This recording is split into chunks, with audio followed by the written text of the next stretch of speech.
Hello and welcome to my video.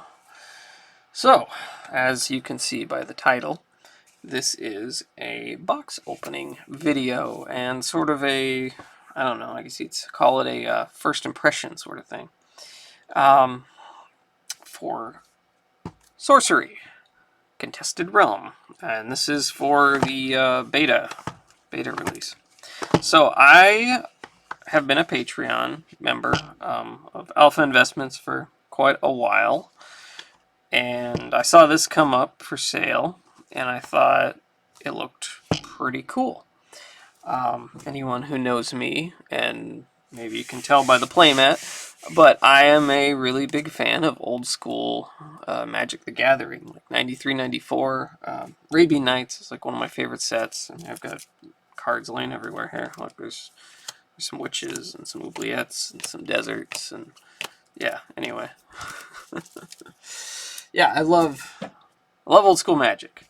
And let me read you this little thing on the back of the box, which honestly I think describes what I hope the game will be. Sorcery Contested Realm, singular, is an old school TCG for players with a rich imagination, tactical nerve, and an appreciation for hand-painted art. Now, the art is one of the big things that drew me to this. Now, I don't know a whole lot about this yet. I've watched a little bit of how to play videos. I'm familiar with some of the basic mechanics of it, but for the most part, I haven't read the cards. I don't know what they do, whatever. So, yeah. But what really got my attention, I think, more than anything, was the artists. I mean, right on, where is it? Oh, right here. Right on the box, this is the booster box here. Maybe you can see, I don't know. But the horse here is painted by Melissa Benson, who is the lady who painted the Shivan Dragon, amongst many other cards back in like Alpha, Beta, Unlimited. Did she do any Arabian Nights? I don't know. I think she did some Legend stuff. But yeah, so I looked through the list of the artists. There's like Drew Tucker, there's Anson Maddox, who I'm a really big fan of Anson Maddox, as you can probably tell. Ian Miller is in this. I was so, like, what's the word? Flabbergasted? Maybe? That might be a word. Just amazed that they got Ian Miller to do artwork for this. As I love his artwork that he did way back in the 80s on Middle Earth, like not just Lord of the Rings, but like the extended Middle Earth stuff. He did tons of awesome artwork for.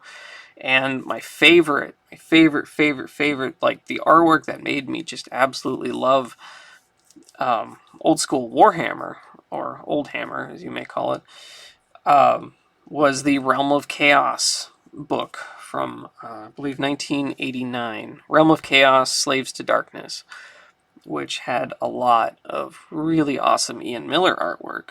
And I just get really excited whenever I see Ian Miller art on something. And he's in this, apparently. So, yeah. Plus, there was the promo. This was only available through Rudy's Patreon, the Alpha Investments Patreon, with the Frank Frazetta artwork. I'm a big fan of the old Conan stuff. I wonder if it'll focus a little better if I put it down here. Yeah, there we go. Yeah, but no, I'm a huge fan of the old Robert E. Howard Conan stories and all that stuff. And then, the Frank Frazetta artwork that was used for a lot of, because he did a lot of paintings of Conan, as well as Boris Vallejo, or Vallejo. I don't know the pronunciation on that, sorry. But those two are like two of my favorite old school fantasy artists, and I thought this promo was awesome. I love Frank Frazetta stuff, and it looks really nice with the silver etching looking, the foiling, and I don't know. I don't know. It just looks really nice, and the whole graded package is pretty cool. I think it's pretty cool. Anyway, moving on. So, one last thing before I actually get to opening the box and checking out what's inside. I just wanted to say thank you to Rudy for throwing in this, zoom out, sorry, this really goofy playmat. I think this is for like MetaZoo or something. I don't really have any interest in MetaZoo. I've never bought MetaZoo. I don't know anything about it, but I think the artwork on this is pretty cool. Alpha Moon Street. It's just silly. It's just silly.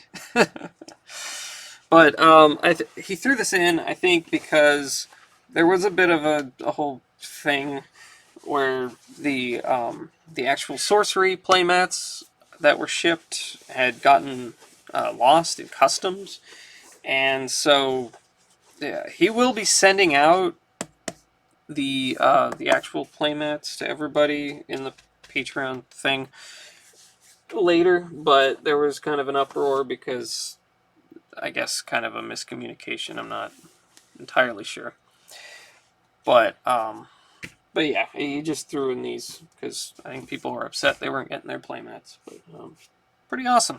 I think it's cool. So anyway, enough about that. Let's just well, let's see what this is. I don't know. I don't know. I hope it'll be awesome. So let's open it up and check it out. I vaguely know a little bit how to play. Like I've watched a few videos on how to play, so I kind of know how it's organized. We have like a 5x4 grid, and then you place your sites, and it's kind of cool that the sites, which are lands in Magic terms, are like a bit more, I don't know, more of an interactive part of the game, I think, which I don't know, just seems neat. Where you actually, like, the sites themselves are battlefields, sort of. Alright, so let's... Sorry, I'm trying to get this off. Here we go. Here we go, maybe. I know I could just rip it. Yeah, but I don't know. I'm the kind of person who opens things very neatly. I can't help it. Alright.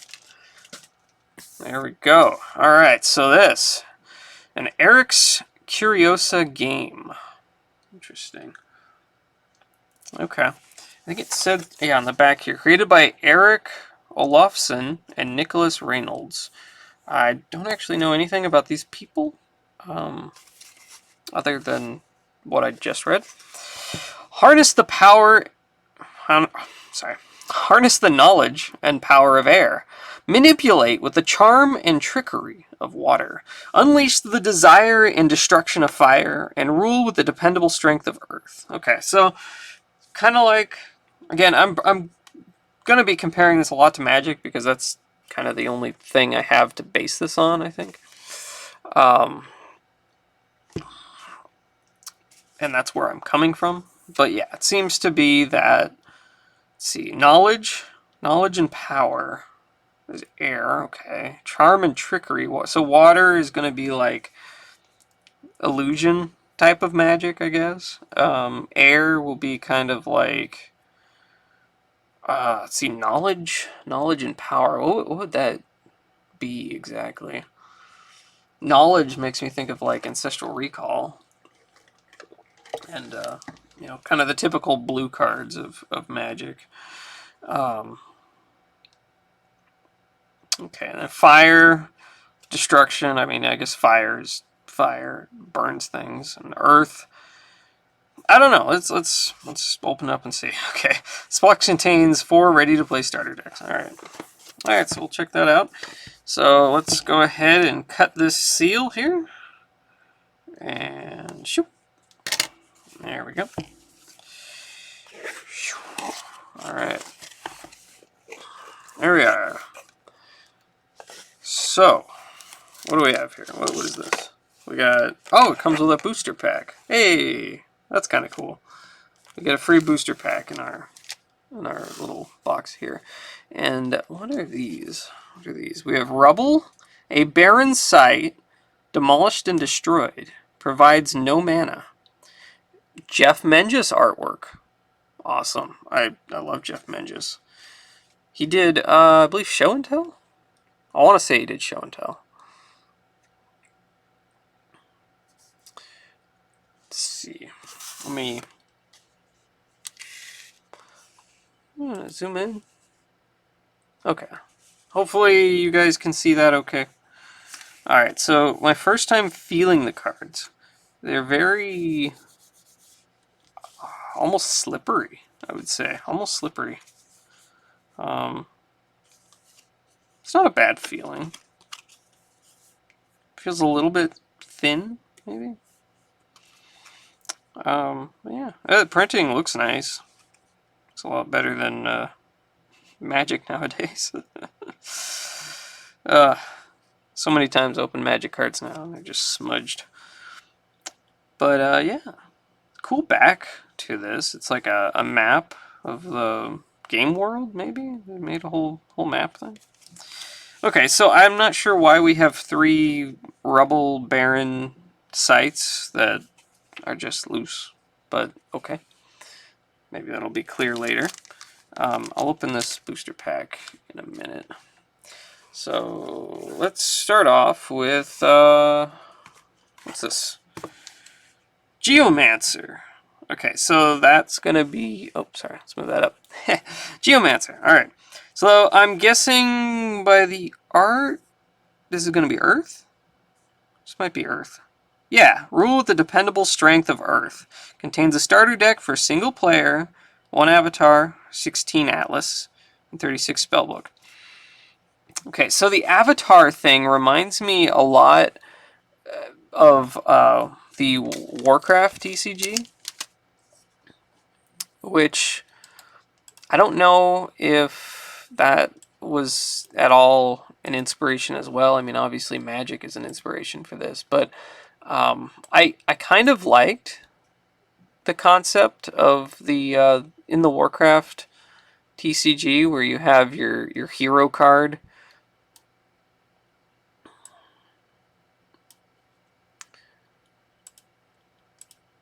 Let's see. Trying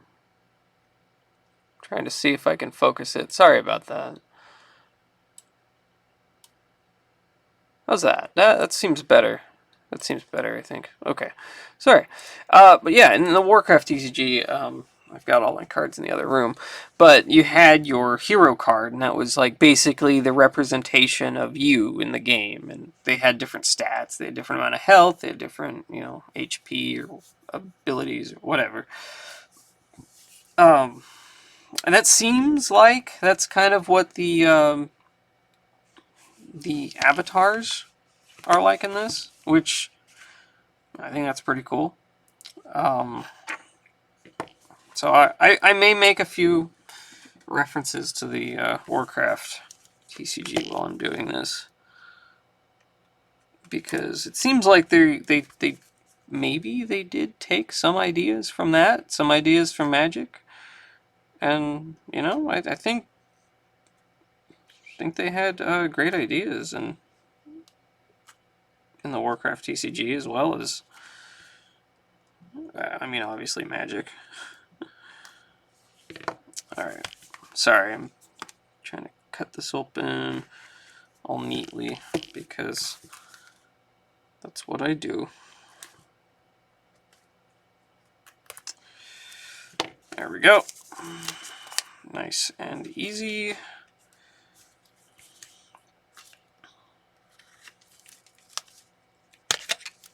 There we go.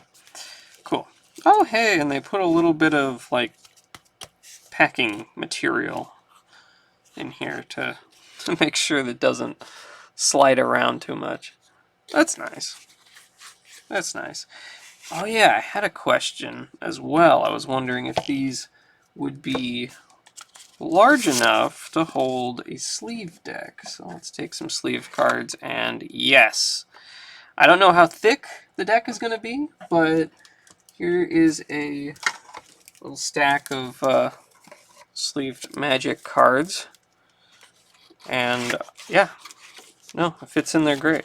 So yeah, that was always one of my complaints with particularly a lot of the old Magic theme decks, was they were just large enough to hold the pack of cards unsleeved. And if you wanted to sleeve them, then the box was useless. So this is nice. You can actually put a sleeved deck in there. You know what, I'm going to zoom out and you see everything a little bit better here. Sorry. Okay, so here we go. Here is our avatar. This is... she said I was going to zoom out, but now I need to zoom in so you can see the card. Alright, so Geomancer, your avatar cultivates the seeds of conquest. Okay, so... Okay, so I'm used to, I guess, Earth being like a red card in Magic. Like, I don't know if I have any right here. Do I have anything here that would represent what I'm talking about? Well, I'm kind of thinking of like Hill Giant or, yeah, there's nothing there. Or, Stone Giant. Stuff like that, you know, that's just like very earth elemental type of things that kind of fit into red. But it seems in here what they mean by earth is what, well, on the back of the box here you can see this mountain giant, and that makes me think of like a red Magic card. But no, I guess earth is more like life and growth, and it's a little bit more green, I guess, in this game, which okay, gonna make sense. I could see it. Anyway, so here's our avatar. It has one attack, I believe that is. You know what? I think there's a little rule book in here. Let's take you out. Yeah, here we go. Yeah. Alright. So, yes, it comes with a nice little rule book to teach you how to play. That's important. Okay. Here we go. So, 3. What is 3? What does it say? Power rating. Okay. So each avatar has a name, okay. Life, okay. Power, so attack power, and text box that describes their abilities. Okay. Well, there you go. I'll keep this to the side so we can figure out what cards do. So we have here anyway, Geomancer, 1 attack, 20 health. Your avatar cultivates the seeds of conquest. You can tap it to play or draw a site. So in this game, your lands are not part of your deck as in Magic. Your lands are in a separate deck, like a site deck. I don't know what I would compare that to. It almost reminds me of, again, the World of Warcraft TCG, where you could play a card by paying its mana cost, or if you had a card in your hand, you could just play it face down as a blank, like 1 mana land, essentially. And then you could tap it and whatever. So, kind of like that, but instead you just have a different deck that you can draw from to play lands. So you don't have to actually sacrifice your usable cards. And you still have the whole land thing, whatever. Anyway, so you use your avatar here to you tap to play or draw a site. So this also kind of gets rid of the problem of mana flood and, you know, being mana screwed, because it's not part of your deck. You don't have to hope you draw enough lands or you don't have enough lands or, you know, whatever. You have a separate deck. If you need lands, you draw lands. And so, as what I understand is, you can draw from your land deck instead of drawing like a regular spell card, or you can draw a spell card instead of drawing a land. So you can choose basically between the two if you need more mana or if you need more spells. And so you aren't like screwed in that regard, which I think is a pretty good pretty good change. Yeah, and then its second ability is tap. You can replace an adjacent rubble with the topmost side of your atlas. I assume your atlas is probably going to be your, yeah, your land deck is your atlas, I believe. So if there's rubble, which I don't know how rubble works, maybe your sites can be destroyed or ruined or something, probably. Then yeah. I guess basically as a geomancer, you can regrow things. You can bring the land back to life. It's a wasteland, but you've brought it back to life. So I like the flavor of that. I think that's cool. So there we go. There's our first avatar here. Craterize. Okay, so I am just going to go through each card in here. So we're going to be here for a while. I mean, if you stuck with me this long, then thank you. But yeah, I'm just gonna go through this because this is my first time seeing any of these cards. I don't know what any of this stuff does, so yeah, let's figure it out here. So Craterize, it costs 8, I think, or is that 10? Let me check the book. So here we go. Mana 2. All spells have a name. Mana cost, okay, and then 5 over here. What is this? An elemental threshold that your elemental affinity must meet in order to be played. Elemental affinity and threshold. There are 4 classical elemental icons: fire, air, earth, and water. Your sites will provide you with elemental affinity, represented by several of these icons. Cards and abilities might require that you meet or exceed a certain threshold in order to play the card or use the ability. Okay. So alright, so if we take a look at this, that's a sinkhole. I love that art. Oh man, that's so cool looking. Alright. Let me see if I can find okay, here we go. This one actually has the element on it.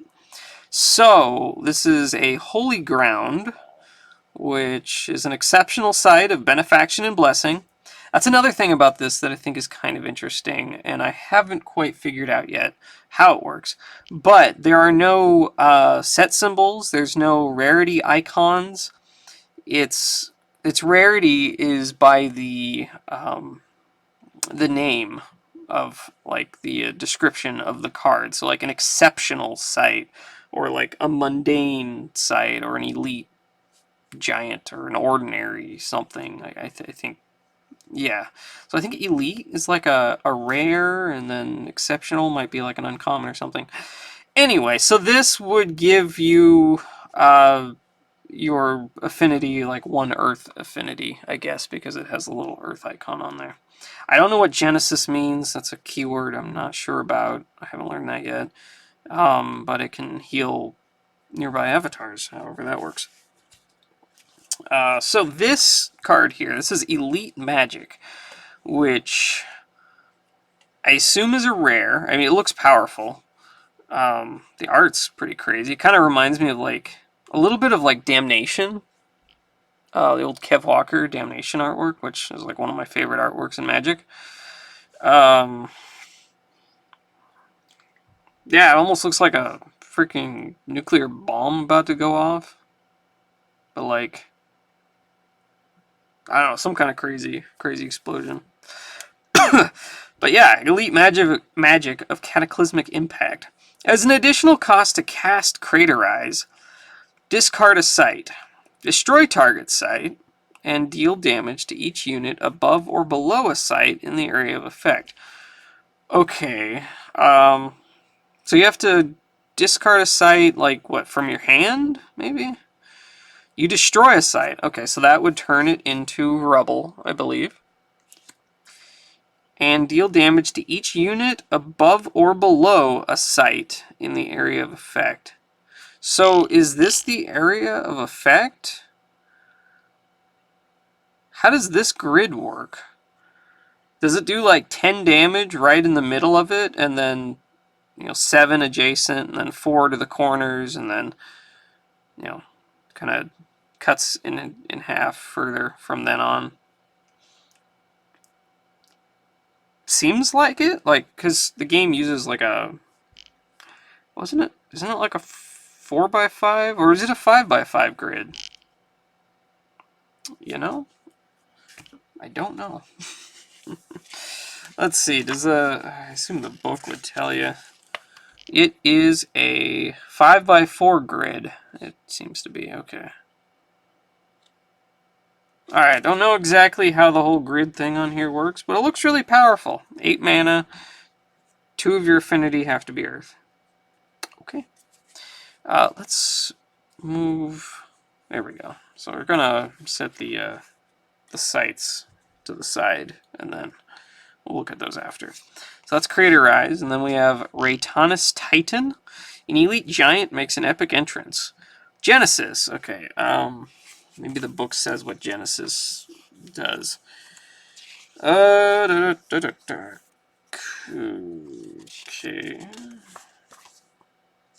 Basic abilities. Yeah. Is there a section on like keywords? Maybe. Yeah. Over here. When this card enters the battlefield. Okay. Okay. Just enter the battlefield effect. Alright. So, Elite Giant. He's got 6 attack and 7 health. No, 7. How does the health work? Because there's no, like, attack and defense. I guess it's a sword and a shield there, so he's 6 both ways? Is that what it is? I don't know. But he costs 7. Interesting smell. Very inky. 7 mana. I think he's a rare. An Elite Giant makes an epic entrance. Genesis, strike each enemy here. Strike each enemy here. What does that mean? Here and there. Some cards will talk about something that is here or there. When a site is referenced, here or there means both of a site's location, surface, and subsurface. Okay, that's interesting. When anything else is being referenced, it means that thing's same exact location. Okay, so it's just its location, wherever you play it, I guess. Alright. And they do have flavor text, which I'm glad. I was wondering if they would include that. Oh, valley low, innocent dove, what grievous blows rain from above. Alright, so we got you. We got the mountain giant that's on the back of the box here. An elite giant of monumental proportions. He occupies 4 locations. Okay. I don't know how that works. But that's pretty cool. He's really big. Alright, we got wild boars. Ooh, I like that art. That's really neat. Ordinary beasts with brindled bristles. Okay. 'Twere once again drowsy, when all in a rush, wild boar came a snuffling straight out from the brush. So this is like a common, basic critter that's costs 1 mana, and you have to have Earth Affinity for it. And it's a 2... how would you even say that? Because in Magic terms, I'd call that like a 2/2. So that is a power rating which tells you both how tough it is and how hard it fights in combat. Okay. So that is both attack and defense, it seems. Alright. So we got some boars. We got some more boars. Land Surveyor. He costs 2. He's 1 attack. An ordinary mortal promulgates Royal Decree. Okay, so when you play him, you get to draw a site. Draw land for free, basically. Pretty cool artwork. I like this. I love that all of the artwork in this game is hand-painted. I think that's really cool. Bear is the brotherless back, and so too shall be unlevied land. Alright, we got... ooh, hey, those are cool hounds. I like that. Man, this art is so pretty. It's really neat. Like, I wasn't sure how I would feel about the cards being borderless, because I really do like having the black borders or the white borders, like in Magic cards. I think yellow borders in Pokemon are a little bit ugly, but, it works. So I wasn't sure about the whole borderless thing, but I don't know. I think it's... when the art looks like this, I think it works. It's really nice. Wow, that's really cool. Anyway, it's a 2/2 for 2. Ordinary beast with extraordinary sniffers. Okay. Nearby enemies permanently lose stealth. Okay, so I guess stealth is a thing. I don't know how stealth works, but you can use these to get rid of stealth because they sniff them out. That's pretty cool. I like the flavor of that. For the upwardly mobile of the Midland Court, accolades in the Royal Hunt of the Mist were as treasured as any wartime achievement. Interesting. Okay. The Midland Court, that almost gives me like Berserk vibes. It's interesting. Belmont Longbowman. Ooh. That's cool. Very, very medieval looking. I like this. Ordinary mortals draw on distant foes. They have the ranged ability, which makes sense. It's a 3/3 for 3. With ranged. I don't know how ranged works. I assume it can attack like an extra space away on the grid. Because it's more of like an actual battlefield the way it's laid out, which I think is interesting. I'm excited to try it out to see how it works. But like actually being able to use archers as archers rather than the magic equivalent would be archers have reach, I guess. Basically they can block flying critters, but otherwise they're not really any different. Other than if they have like an ability to tap to do 1 damage to something, but that gets really powerful really fast, I think. So they're, they kind of tend not to overdo that. But I think this could be interesting. I don't know. I don't know how good this is going to be, but I like it. In the left hand of every delight lies woe, and for that, my bow. Okay. So we have 3 of these guys. I don't know what the deck limit is. It probably says somewhere in here what the limit is. They have the quick reference guide on the back. That's kind of cool. So with the grid and everything. I wonder, is there like a deck building guide in here? You'd think there would be. I don't know. I don't know what you're limited to. Like how many copies of each card. Anyway, we got Drew Tucker. I love Drew Tucker. He's a awesome guy. I met him once at a Magic convention. He was very friendly. Let's see. Do I have any Drew Tucker artwork here in my Magic stuff? I got Anson Maddox, Fish Liver Oil. There we go. There we go. Dan. Her Jackal. These are all Drew Tuckers. Got some Christopher Rush. Oh, man. Wish he was still around. It's too bad. But yeah, we got some of my favorite artwork in this game. Dan. Look at that. I love the art on Dan. And that's so cool. The big giant fish that lurks below the little boats. So awesome. Her Jackal. Yeah. Anyway, we got more Drew Tucker, and that's awesome. So Cave Trolls. 3/3 for 3. Ordinary Trollses put noses in holeses. They definitely are having fun with this, aren't they? It has burrowing. Okay, so there is apparently a subsurface thing. I don't know. I'm gonna have to look into this later. I don't know how that works, but yeah. So there's like an underground and above ground aspect of the game. So seems neat. We dig, we lug, we nosh da bug, bore or nor more, we jig and jug. Almost reminds me of like oh gosh, what was that thing called? It was a troll from Alpha. Cost 3 mana, it's 2/2. Regenerate for red. The hell is its name? Anyway, the red troll from Alpha had a little rhyme on there. Kind of reminds me of that. Surprised it doesn't have like a regenerate ability or something. I don't know if there is a regeneration effect in this game. I have no idea. But they do burrowing. Which makes me wonder, are there going to be dwarves in this? Because I love dwarves. So if I can make a dwarf deck, I'd be very happy about that. Also, what the hell is this thing?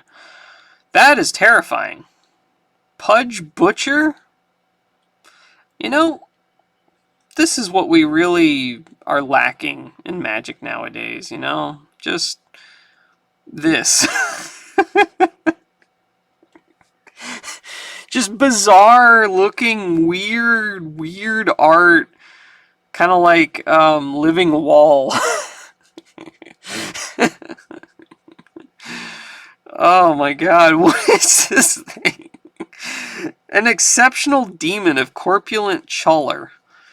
Wow. Hey, you know, that's great. You know, there's I when's the last time I opened a pack of Magic and I saw the art and I was like, "Whoa. What the hell is that?"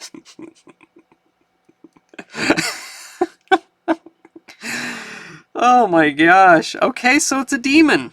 All right, it's immobile. Yeah, it looks immobile. It's a a 5/5 for 4. I mean, I should just say a 5 for 4. Just such a habit. Anyway, it's immobile, so it's stuck in whatever site you place it in. So I guess it's kind of like a wall. It's like a guard, which, you know, actually kind of makes me excited because I love walls in Magic. I think walls are awesome. They're completely useless like 99% of the time, but they're awesome. But in this game, theoretically, you could actually build walls to like block off different avenues because you have all the different grids spaces going on, and so, you know, different ways. I guess like mobility and movement is a factor in this game. I don't know. So that kind of makes me excited because maybe we could get some really cool walls in this game. I don't know. I don't know. Okay, so mobile, you can tap it to shoot a projectile. If it hits a unit, drag it to this location. Pudge may fight it. Okay, so it's got the hook. It throws the hook. It grabs them. It pulls them in. Interesting. Okay, okay. So it can't move, but it can bring things to itself. Shoot a projectile. If it hits a unit. Okay, is that covered in here? Like shoot a thing in here? No. No, I don't see it. Okay, that's something I'm going to have to figure out later. I don't know. I assume it just hits like an adjacent tile or something, but that is weird. Alright, so then we got an Autumn Unicorn by Séverine Pineux. Sounds like a French name. I'm not familiar with this artist, but I do like this unicorn. It's a 4 for 3. An exceptional beast, renowned in legend, and it's vanilla. It has no abilities. It just has a little poem, which I like. You know, it's a very... Again, this seems to be going for kind of like an alpha Magic feel. I mean, they even had an alpha release of the this, what do you call it, the set, I guess, and then this is the beta release. So yeah, yeah, again, it just keeps coming back. It does seem to be a lot of old school Magic influence, and, you know, I really like that they have, you know, vanilla creatures like this. Kind of reminds me of Pearl Unicorn. Concerning the fair unicorn, sundry notions do abide, some demur, others deny. Children delight, and charlatans lie. They're neat little poems. I like that. They're really neat. But it's yeah, it's a 4 for 3. Doesn't do anything else. Liz Danforth. Awesome. Awesome. I met her once as well at another Magic GP. Very friendly. She did a lot of artwork in Legends. And a lot of other sets as well, but I particularly know her from her work in Legends and I want to say Alliances and like Ice Age and stuff. So yeah, really awesome though. So cool So cool. Slumbering Giantess. A 5 for 3, which seems really good. Oh, but when it comes into play, it falls asleep. It is disabled until hurt. Okay, okay. So it just lays there sleeping until something hurts it, which wakes it up. So it is a very good deal. That's because I thought like 3 mana for a 5/5 is really freaking good.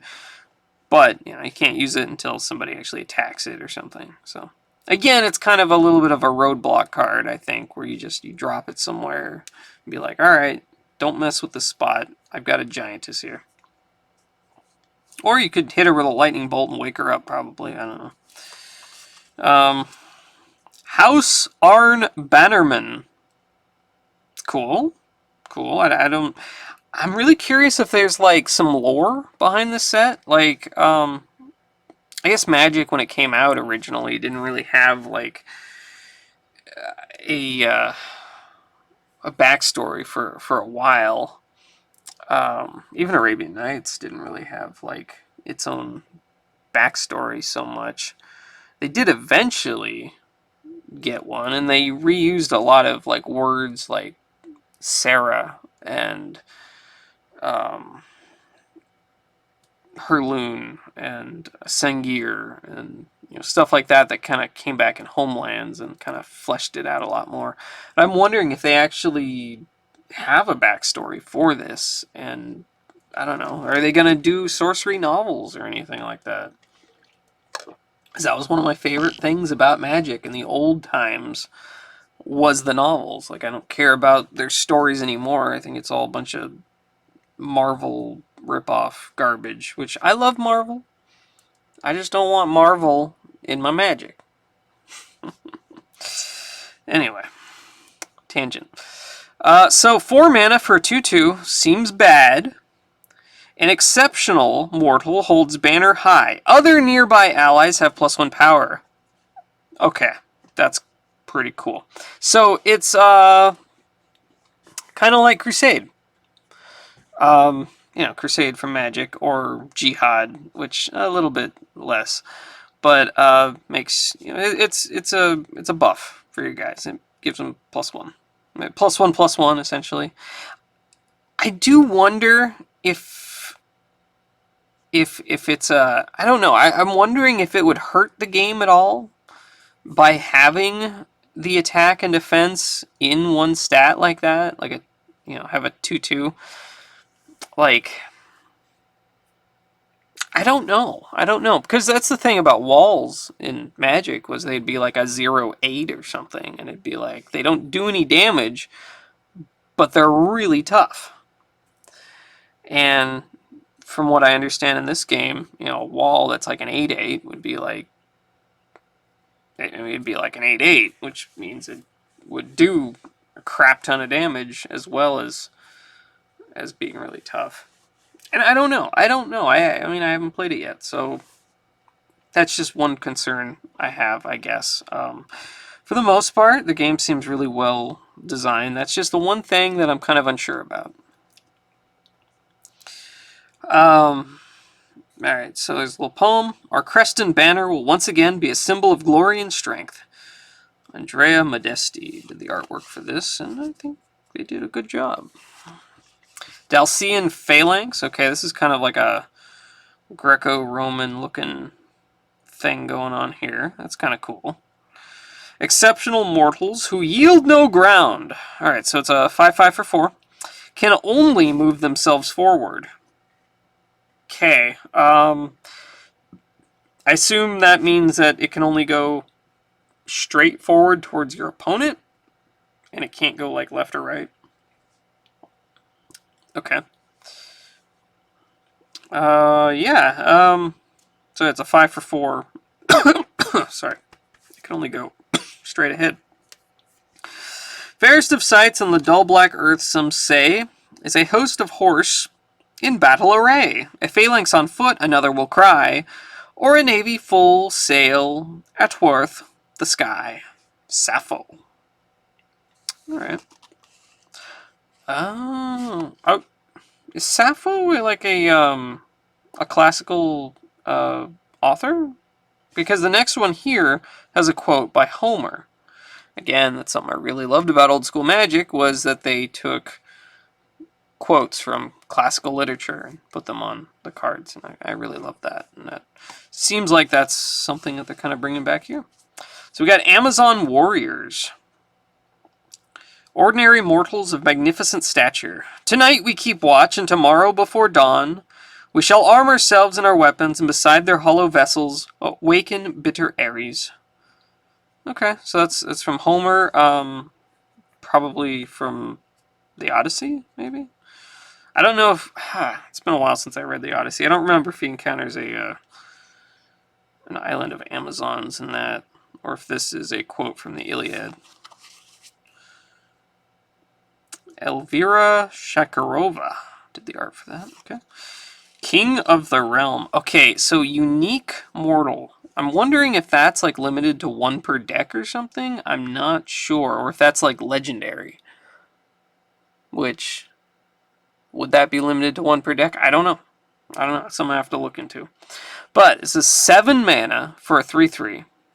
Bad deal. Bad deal. But other mortals have +1 power, and you control all mortals. Wow. Okay. Okay. So even your opponent's mortals, I guess.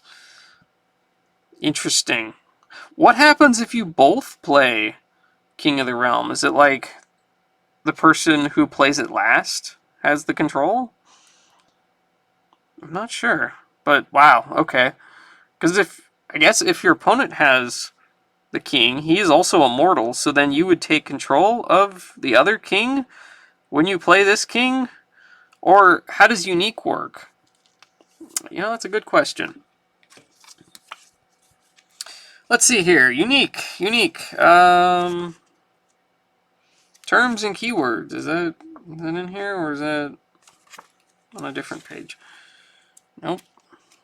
Minions, spells, mana, sites, card types. No. Spells, minions. Okay.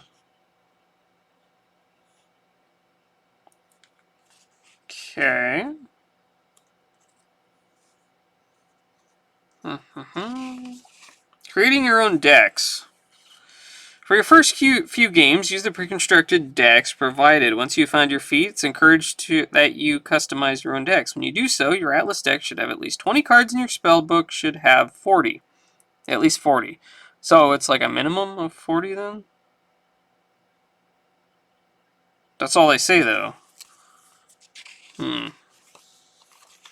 I would like a extended deck building section of the how to play book. Because that answered none of my questions. Other than, okay, it's a minimum 40 card deck, and that's that. Okay. Alright. Interesting. Something to look up later. So we got Overpower, Ordinary Magic of Decisive Force. Give an ally +2 power this turn. Vincent Pompetti. Okay. Oh, it's magic. Okay, so it's a magic that just buffs one of your guys for that turn. Okay. And, okay, so I don't know if there's different magic, like instants and sorceries and enchantments and things like that, like magic has. Or does everything just function like a sorcery? That would be cool if this game has instants. That is something I like about Magic, is being able to, play spells during your opponent's turn or whatever. So I don't know.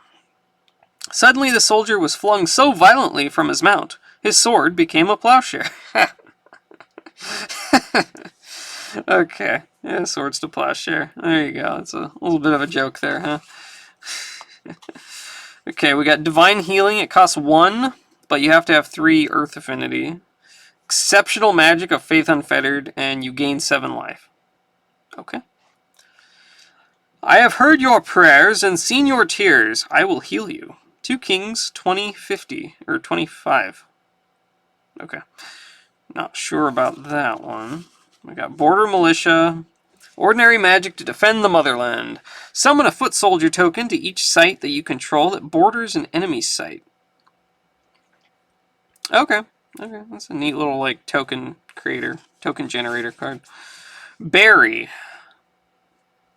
3 mana. Burrow target minion or artifact if able. Okay, what does burrow mean? Burrow. Burrowing. This unit can be safely summoned to, exist in, and operate normally underground. When taking a step, it can move from the surface of a land site to the underground level there, or vice versa. So, burrowing sends something underground. However that works. Okay. It's got pretty cool artwork. Kind of reminds me of Terror a little bit. I wonder what the equivalent of black is in this. Like, you know, black magic in Magic. I don't know. From out of the depths of the countless pits, there came a melancholy rustling from the garments of the buried. Edgar Allan Poe. Nice. Awesome. I love that.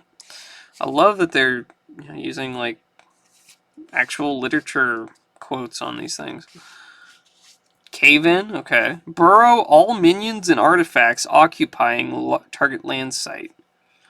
Interesting. I like the art. It's really cool.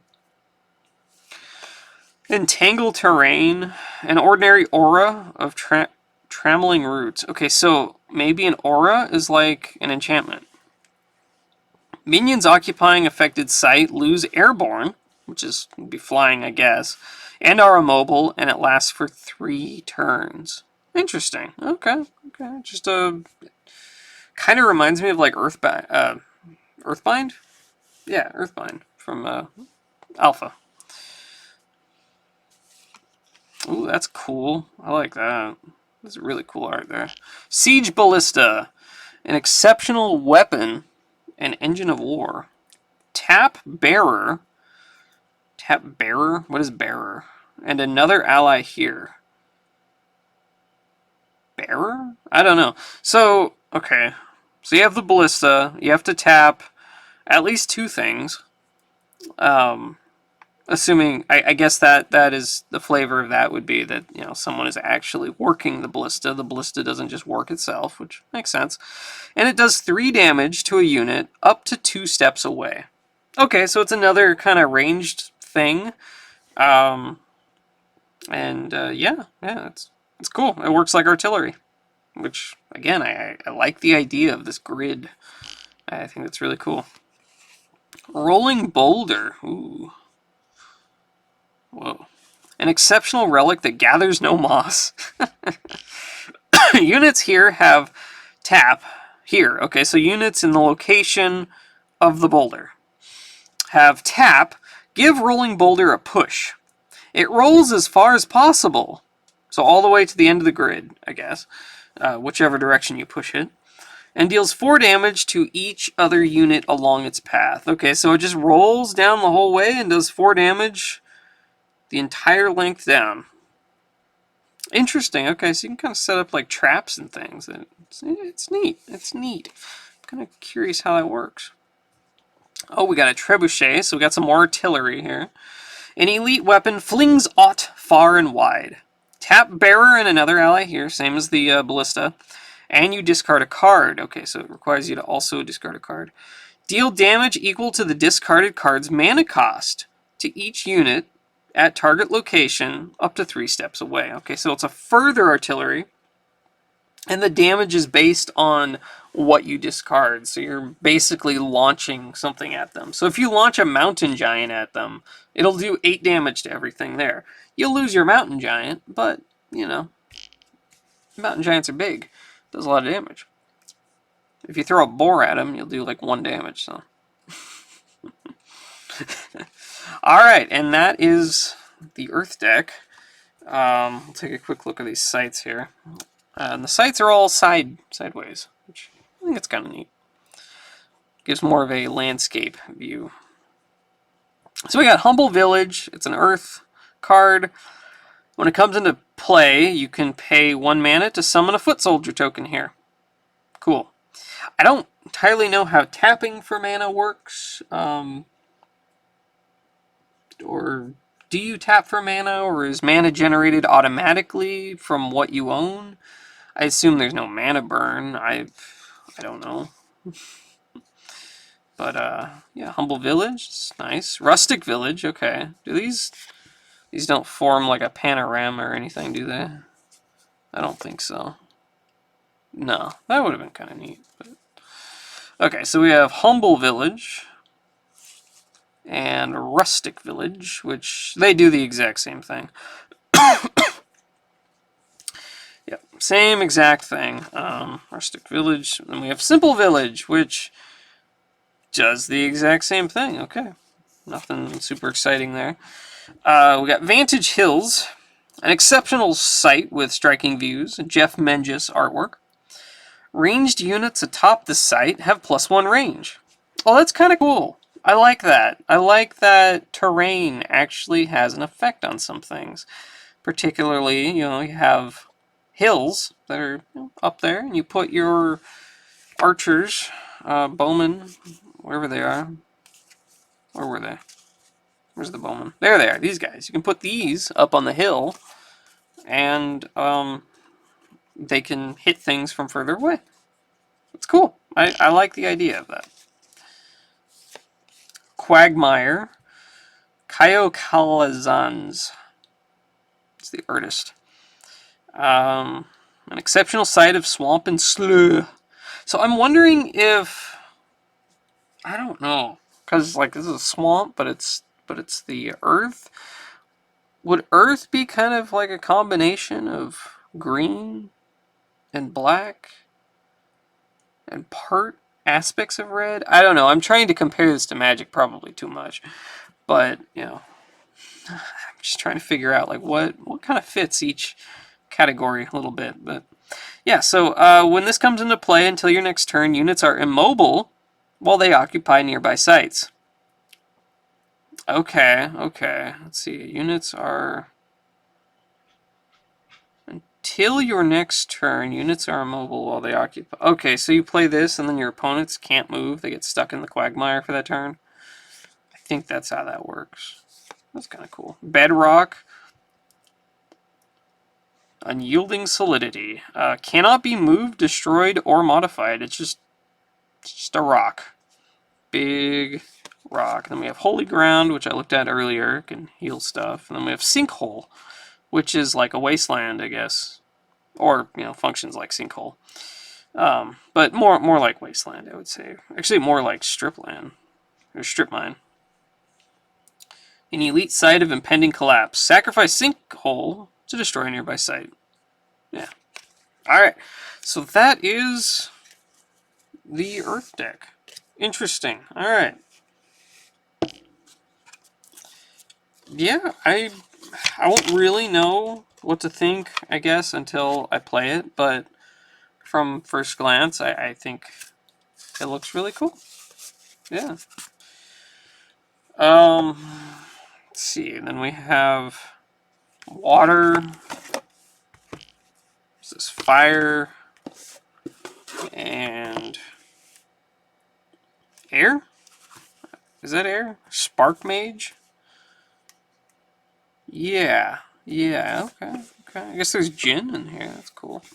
Oh, and I missed these. What are these little things? Oh, these are tokens.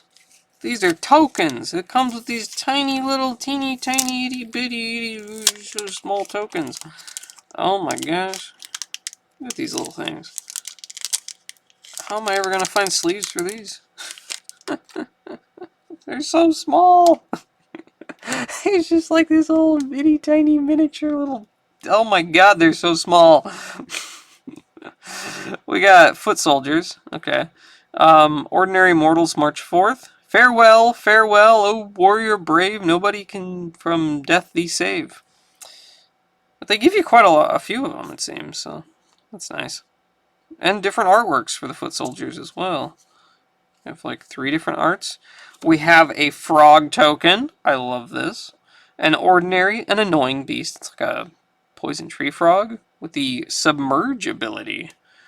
Ooh. Hey, we got like different frogs. Look at all these different frogs. Oh my gosh, those are so cool. Burned on one side, engulfed on the other. Okay. Is there anything on the back? No, did you say token? These are like markers of some sort. Flooded on one side, and the back is disabled. Okay. Neat. Neat. I like those. I like those. It's kind of cool. They actually give you a bunch of tokens. They are so freaking small. Like, look at them compared to an actual card. They're so tiny. Wow. Alright. Alright. I'm gonna have to find the smallest sleeves ever for these little guys. Okay. Alright. So, I'll be back 1 second, and then we'll keep going.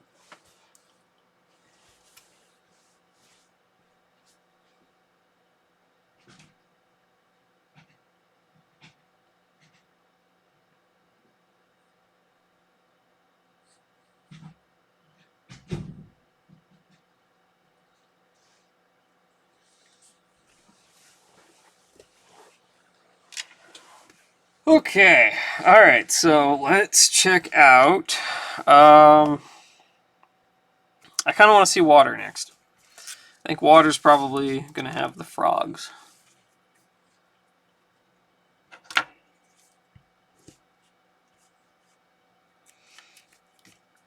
Froggy, froggy, froggy, froggy, frog. Froggy, froggy. Here we go. Let's cut you open.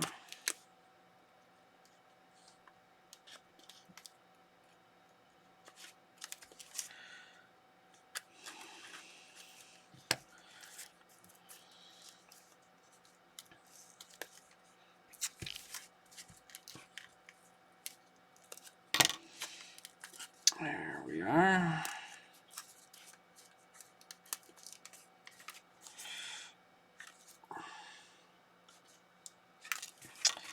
Okay.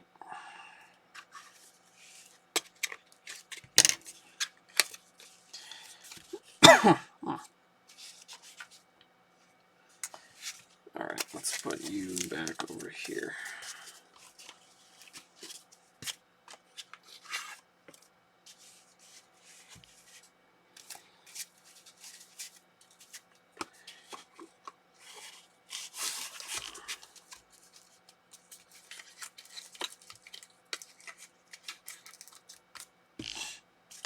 Okay. Here we go. Manipulate with the charm and trickery of water. Water seems cool. We got Wave Shaper. 1 attack and 20 health. Your avatar turns the tide in your favor. You can tap it to play or draw a sight. I think that ability is on every avatar. And you can tap it to flood a site near your body of water until you do so again. Wait, what? Flood a site near your body of water until you do so again. Tap minions without submerge there. They don't untap the next time they would. Huh. Interesting. Okay, you can flood things, slow people down, do all kinds of weird stuff with that. Alright. So it's the Wave Shaper avatar. Ooh, we've got a Kraken. Unleash the Kraken. An elite monster of benthic horror. Submerge. So I guess if it has submerge, then it's fine when you flood a site. Okay. Tap to tap it. Surface? Okay, so it surfaces after being submerged to strike each other unit nearby. Interesting. Okay. And it's an 8/8 for 8. It's a big dude. It's a big dude. And we got Anui Undine. 0 attack and defense. 5 mana. An exceptional spirit born of the sea. So it can submerge. I assume most of these things are going to be able to submerge. And it has +1 power for each site in her body of water. Okay, I don't know how the whole body of water thing works, but yeah, seems interesting. We have Sea Serpent, Submerge, and Waterbound, so it has to be in water. Basically, it's like the equivalent of your opponent has to have an island for it to attack, that sort of thing, but less awful. It's a 4/4, it can submerge, and it has to be in the water. Cool. I like the art. I like the art. I think it's neat. We got sedge crabs. Oh my god, we got crabs. Ordinary beasts that scrape and sidle. Can only move themselves sideways. Okay. Okay. It's 1 mana for 3/3, but it can only move sideways. So it's, I guess, more of a defensive unit, I guess. 1 will never make the crab walk straight. Aristophanes. Okay. Swamp Buffalo. Whoa, that's some wild art. And that's a 2/2 for 1. Pretty basic. Porcupine Pufferfish. Holy moly. Lethal. And Submerge. I assume lethal is like Death Touch. Let me check. Lethal. Is it in here? Any strictly positive amount of damage this deals to a minion is enough to kill. Yep. Yep. That's it. It's got Death Touch. Tide Naiads. Ooh. Like merfolk, sort of? Kind of. Exceptional spirits crash into the shore. Submerge. The site is flooded. It is a water site. Oh, okay. So when you play this, it floods the site and it becomes water. Interesting. And we have Swan Maidens.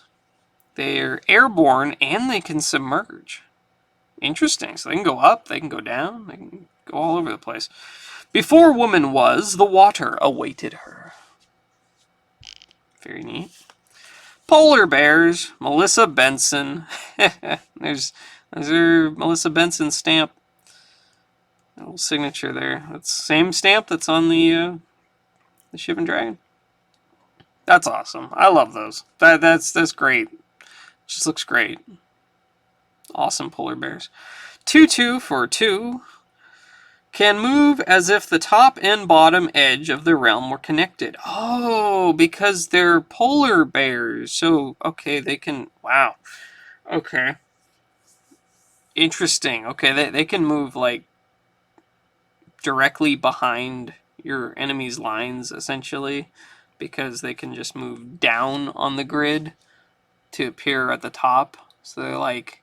It's like you're going to the North Pole, and then you're going south after going to the North Pole.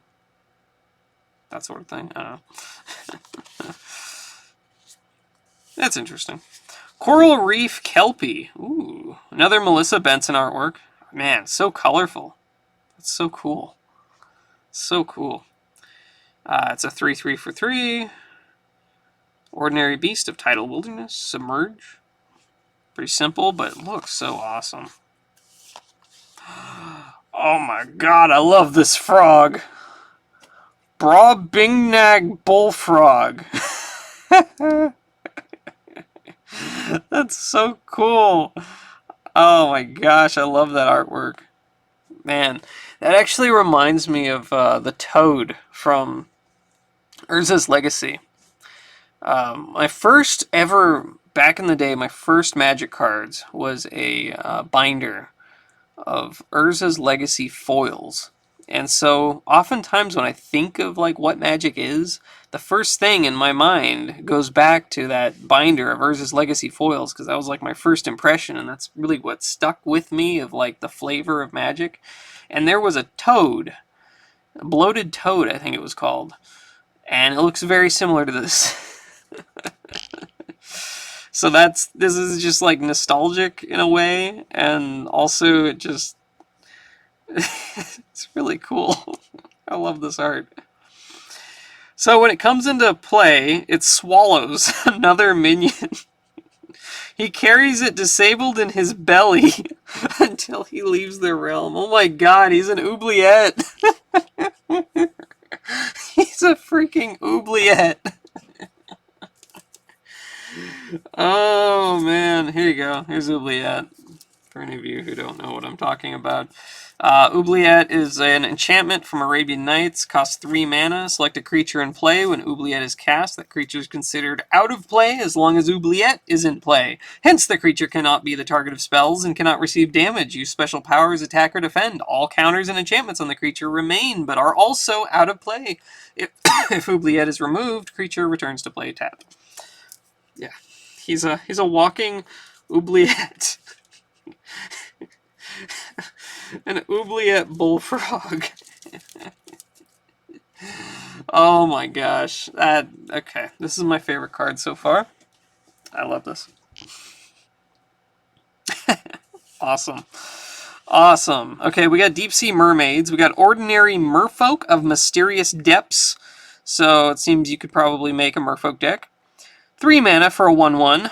Bad deal, but the effect is probably good. So, you submerge. They can submerge. Okay, they all can do that. But when it comes into play, you draw your bottommost spell. So you draw from the bottom of your deck. That could be interesting. I don't know this game well enough to know how good that would be, but I don't know of any cards in Magic that let you draw from the bottom of your deck, because there's a lot of things in Magic where you do like scrying and different things where you like put things on the bottom of your deck. And so being able to draw from the bottom of your deck seems like it could potentially be really good. And so we got a few of these. Guile Sirens. Merfolk croon a captivating chorus. Submerge. At the start of your turn, force target nearby minion to take a step toward Guile Sirens. Okay. That's kind of neat. It's kind of neat. You can kind of manipulate them in that way. Ooh. Above water, he looks fine. Below water, he's all just skeleton. He's not good. Not good at all. Ooh, tufted turtles. That's a turtle with mushrooms growing on his back. Oh my gosh. Okay, I like this. So far, I think blue is my favorite. We've got bullfrogs, we got turtles. Ordinary beast with plated pelt. The first time tufted turtles would take damage each turn, prevent that damage. Oh, okay, cool. A turtle's never without a castle or a coffin. Neat. I actually made, it was really bad, but I made a deck in Magic once that was mundane sea creatures. And it was just made up of all of the mundane sea life that are in the deck. You got like giant oyster, you've got coral eels, you have like various tropical fish and turtles and things that are all just things that would exist in real life. And then you could throw in like a pirate ship there if you want, or merchant ship, stuff like that. It was an awful deck, but I loved it because it was so thematic. Yeah, I don't know. I love turtles. Oh, speaking of pirate ship, look at that. An ordinary ship of mortal scum. It's a 5/5 for 4. Waterbound. Okay, so it's stuck in the water. It doesn't really do anything special, but it looks cool. And, it's a 5 attack power. It's not bad. Ooh, Henry Wadsworth Longfellow quote here. Build me straight, O worthy master, staunch and strong, a goodly vessel, that shall laugh at all disaster, and with wave and whirlwind wrestle. Neat. So we got the pirate ships. Ooh, we got more Melissa Benson. Awesome. Sarawan Hydra. Oh, an elite monster of multifarious might. It is immune to non-lethal damage. That's an interesting idea. I wonder why that's never happened in Magic before. That's interesting. Okay, so it can only be killed by Death Touch. Like something that, like the porcupine quill blowfish, whatever it was. So, yeah, okay. So it's a 6/6 for 6, but it essentially is indestructible unless it's dealt Death Touch. Wow, that's neat. That is neat. I love that art. That's so cool. Fell the tree and branches are soon cut off. Francis Quarles. Jeff Menges art here. Sunken Treasure. Exceptional relics lost at sea. If cast, conjure this under an allied water site of an opponent's choice. When sunken treasure is carried to the surface, its controller sacrifices it and draws 2 cards. Oh, okay, so... Interesting. So you pay 3 mana, and it conjures... So it creates treasure at a water site, but your opponent chooses where it goes. Okay. When it's carried to the surface, its controller sacrifices it and draws 2 cards. So you get to draw 2 cards if you go and retrieve it. I don't know what is involved in carrying it to the surface. I assume you have to have units that have Submerge to go get it. But I like it. I like it. I think that's cool. It's like a interesting delayed... like a delayed draw spell that you have to go on a little mini quest to go get, sort of. I like the flavor of it. Also, I love the little fish. He's just like peeking his little eye out at the bottom there. He's just like poking his head right below the text box, looking at you. Oh, that's great. Okay, we have Flood. Affected sites are flooded. They're water sites.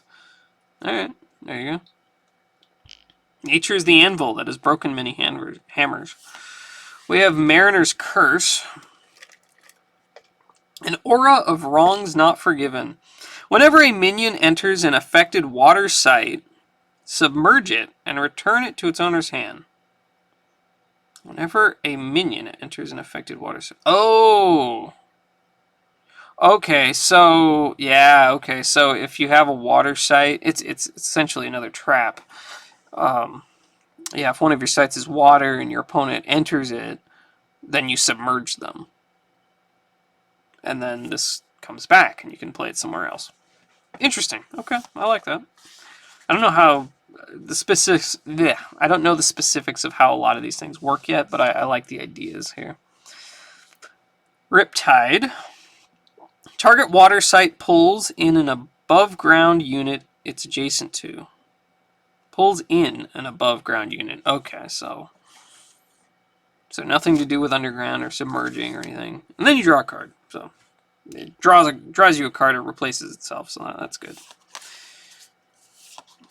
Drown. Ooh. Submerge target minion or artifact if able. I'm wondering if a creature doesn't have the submerge ability, do they die when they are submerged? Like, does that just kill them? Do they drown that way? I don't know how that works. I mean, artifacts wouldn't, but I mean, you'd have to go retrieve them, right? I don't know, but it's neat. It's neat. Ice Lance, Brian Smith. Okay, I like that.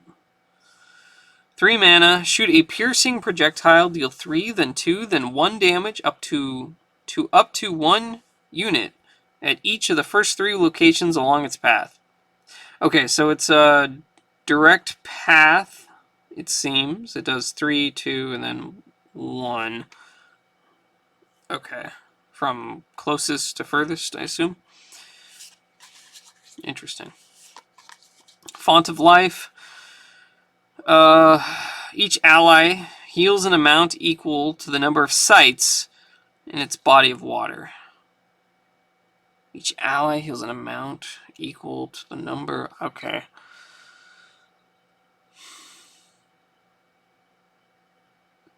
What is body of water, though? I'm not sure how that works. Like, if you have 2 connected sites that are water sites, does that count as 1 body of water? Maybe. Also, this is Anson Maddox, and that's awesome. I think this is the first Anson Maddox artwork that I've seen so far here. But very cool. Stormy Seas. Submerge all minions and artifacts occupying target water site. Okay. Okay, that's neat. Wrath of the Sea. Ooh. That's really cool art. Flood all sites adjacent to a body of water this turn. That submerge all minions and artifacts on water. Okay. And here we have the sites. Here we go. Take a look at these. So we have Autumn River. Look at your next spell. Enter the battlefield effect. You may put it on the bottom of your spellbook. Okay, so scrying. You scry 1. So for every time you do this, you get to scry. We got Spring River. It's the same thing.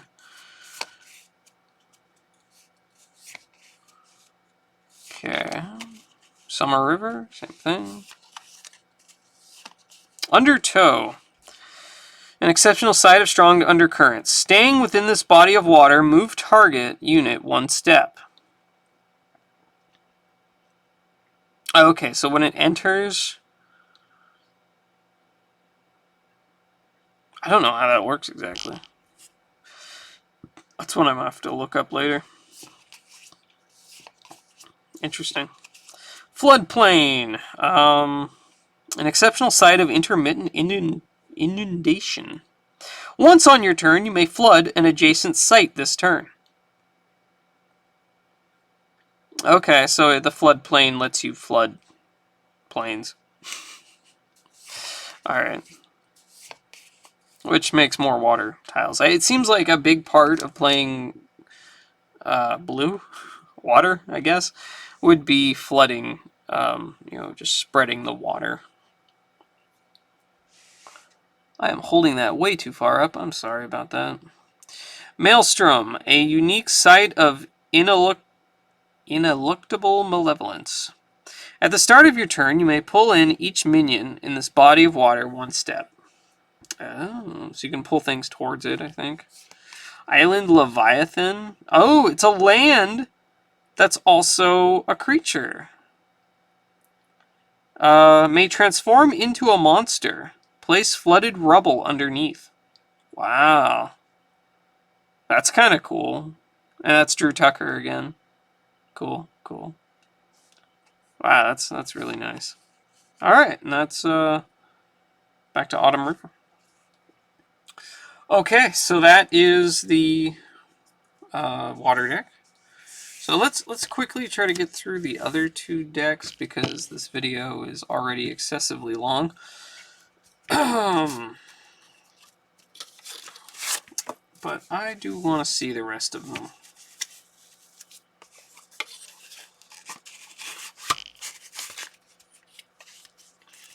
And then we'll probably make time for like 1 pack.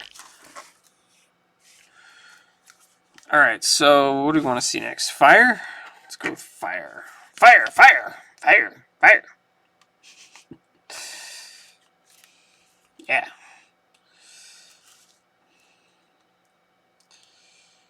Fire's cool. Fire, fire. Okay. Let's get this cut open. Come on, come on, come on. There we go. There we go. There we go. Alright. Come on. Maybe? Maybe. Maybe. Come on. Open up, open up, open up. There we are. There we are. Cool.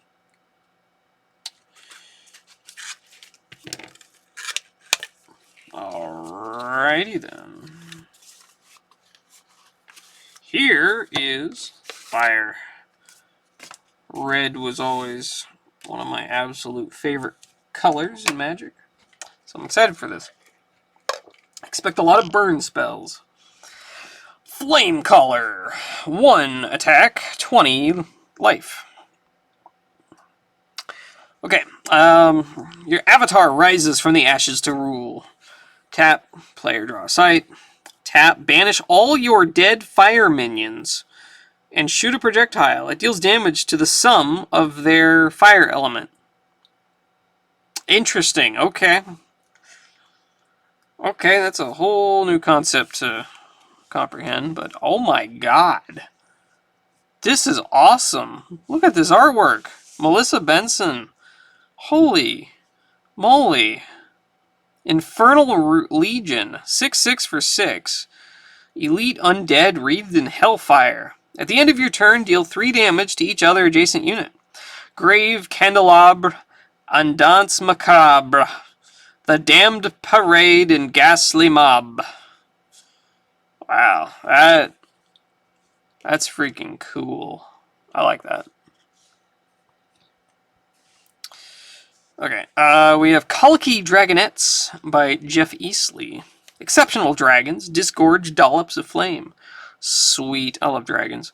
At the end of your turn, Kalki Dragonettes shoots a projectile. It deals 1 damage. Okay, it's a 3/3 for 3, and it just does 1 damage at the end of your turn. Is that to any target, or what? Man. Ooh, Melissa Benson doing the salamander here. That's freaking cool. Lava salamander. An exceptional beast with fiery temper. Fire spellcaster. No clue what that means. But it takes no damage from fire spells. That's really, really cool looking.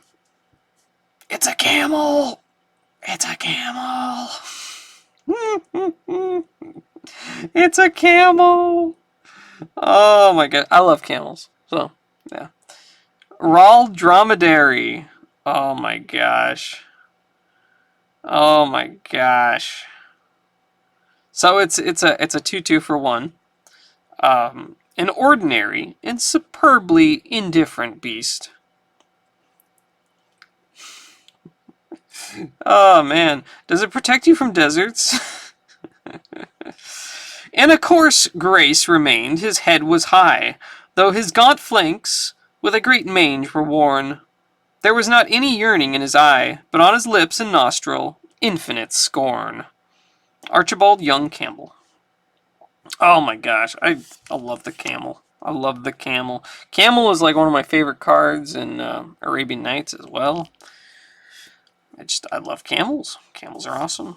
Whoa! Pit Vipers. Holy moly, that's some pile of snakes. Holy, wow. Alright, 1/1 for 1, burrowing and lethal. Yeah, they are. Yeah, they are. Wow, alright. They got Death Touch. Ooh, Rimland Nomads. Seems like, let's see, do I have...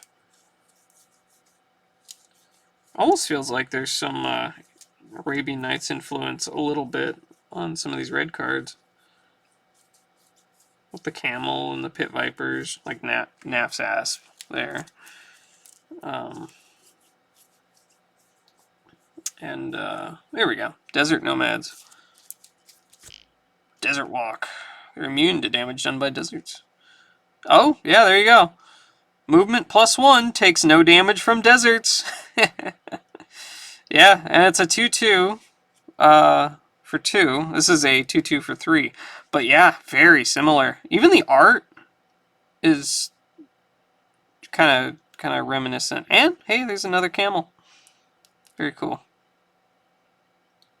Very cool.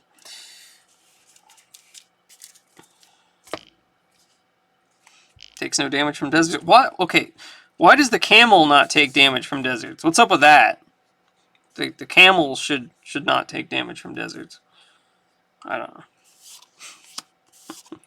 We got Sacred Scarabs.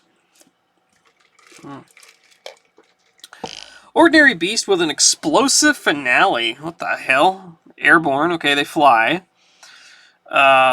Death Right. Whatever that means. I guess that means it happens when it dies? Maybe? When this creature's dead? Killed? Whatever. Yeah, when it dies, it deals 3 damage to every unit there. It's all fun and games until someone steps on a bug. Wow, okay, so it's an exploding beetle. Jeez. Wayfaring Pilgrim, we got, whenever Wayfaring Pilgrim enters each corner of the realm for the first time, you may draw a card. When he enters each corner of the realm. Okay, so you just move him on the grid. So you have your 5x4 grid, and you want to just move him every turn and have him travel. And when he reaches a corner of the grid, you get to draw a card, and then you can move him and try to get him along to all 4 corners. That's neat. I like that. That's just a neat idea. I don't know. That's cool. It's not anything I would have ever really thought of. And it's got Jeff Menges artwork, which it's awesome. It's really awesome. He did Bazaar Baghdad, didn't he? I believe so. One of my favorite cards. Ogre Goons, again, Jeff Menges. Man, here I was saying the blue deck was going to be my favorite, but I really like this red deck. Ordinary ogres blunder about. Grok, grok, me find rock. What rock do? It sit there. Okay, just a 3/3 for 3. Ogre Goons, it's like a hill ogre. Something like that. Alright, Quarrelsome Kobolds. Cool. Wait, are they kobolds or are they goblins? Okay. It says kobolds, but the art looks like goblins, and it says exceptional goblins. So what's up with that? Anyway, it's a 2 for 3. And at the end of your turn, Quarrelsome Kobolds strike themselves or another target adjacent unit. Okay, so they have to attack an enemy, and if they don't, they'll attack themselves. So you want to keep them near the enemy units as best you can. Clamor of Harpies, they're airborne. When they come into play, teleport a target weaker minion to this location, and then it can attack it. Interesting. Okay, so you can just choose one of your opponent's units and teleport them there, and then attack them, whatever. Petrosian Cavalry. It has charge. I don't know what charge is, if that's like haste or something. The artwork kind of reminds me of like the Moorish riders, again from Arabian Nights. Pretty cool. Sandworm. You gotta have your obligatory sandworm. You're in Dune reference here, I guess. It has burrowing and it's landbound. Okay, so it cannot enter water tiles. Only a soft susurration betrays the passing of the desert leviathans far beneath your feet. Well, interesting. Yeah, it's cool. We got a basilisk. That's cool. Hillock Basilisk. An exceptional beast with an adamant eye. Other minions at rest here, or one step in front of Hillock, Basilisk are disabled. So, at rest would mean tapped, I think. They become disabled, which would be like petrification sort of thing, I guess. I don't know how disabled works, but yeah. Whoa, that's cool. That's really cool. I like that. A Skellon Phoenix. An elite beast of Candescent Splendor. Airborne. If it would take damage from a fire spell or ability, it gains +1 power this turn instead. Okay. It's a 4 for 5. Interesting, okay. So fire spell. So specifically fire spell or ability. It gains +1 power just for this turn, though. Okay. Askelion Cyclops. Whoa. That's interesting artwork there. Huh. It's neat. An exceptional monster of singular focus. It does not strike back while defending. Okay. We wept and raised our hands to the heavens on seeing such a horrific sight, for we knew not what else to do. That's a Homer Odyssey quote. Wildfire. 4 mana. It's an aura. Conjure it atop a single site nearby. At the end of each turn, each unit here takes 3 damage, then moves Wildfire to an adjacent location it has not visited before. If none remain, dispel wildfire. Okay. Okay, it just moves along from site to site, burning everything in its path. That's awesome. I like that. Fire bolts. Shoot 3 projectiles in the same direction, one at a time. Each deals 1 damage. Okay. I assume the direction thing is like along a specific... Again, with the grid, you like do it up or left or right or whatever. And it does 3 different projectiles, and so would they hit the thing in front of, like, the closest thing first, and then if that dies, then it'll shoot like another projectile on the next spot ahead? I have a lot of questions about these things. I don't know, but I like the idea. It's got cool art. Doug Kovac's Fireball. Okay, 4 mana, so it's not an X mana like Magic. You can't channel Fireball. Exceptional magic of Deflagrant Destruction. Shoot a projectile. It deals 4 damage on impact and 2 damage to each other unit at that location. Okay, that's cool. Mad Dash. It's like an ogre or something. Draw a card, then give an ally movement +1 this turn. Or Drew Tucker art. Pretty cool. Blaze. This turn, give an ally movement +2. It cannot be intercepted. And it leaves a trail of fire at departed locations. When it stops, each unit along the trail takes 2 damage. Okay, so you can like run them along. If it's like a unit with like a lot of movement, and then you do this, and then you can like run them a bunch of spaces, and then it damages everyone along the path. That's a neat idea. I like it. Heat Ray. Ooh, that's cool art. I feel like I really like the Jeff Easley arts a lot. Very, very nice looking. Very like old school style. Ordinary Magic of Focused Fire. Shoot a piercing projectile. Deal 2 damage to 1 unit at each location along its path. Oh, okay. Okay. Cool.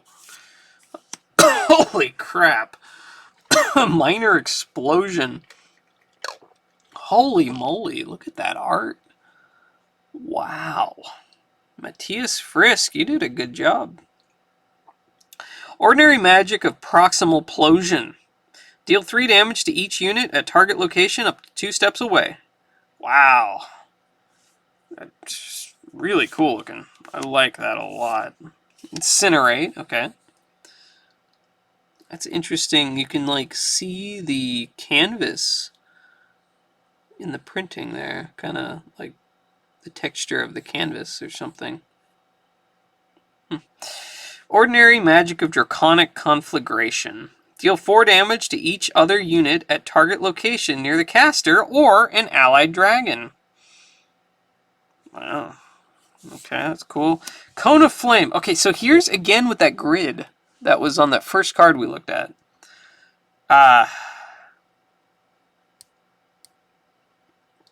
So choose a direction from the caster. Okay. Deal damage to each unit at a location in the area effect. So that's do damage to each unit at a location. Okay, so whatever the caster is, which okay, there was that one card earlier that said it was like a spellcaster card, so maybe you use this, and then that thing can cast the spell, and then like you choose a direction, and then it just like 5 to the thing directly in front of it, and then 3 to the things behind it, and then 1 to all the things further back. It's cool. It's cool. Yeah, I like that. And then we have this one, which seems to have like a center thing again. Major Explosion. Target a location up to 2 steps away. And then deal damage to each unit at locations in the area effect. Okay, so choose the location that you target is the middle one, and then it does damage all around. That's pretty cool. Alright, and then we have the lands. Here we go. Arid Desert. Ordinary Site of Ruin. When it comes into play, it deals 1 damage to each minion atop a target nearby site.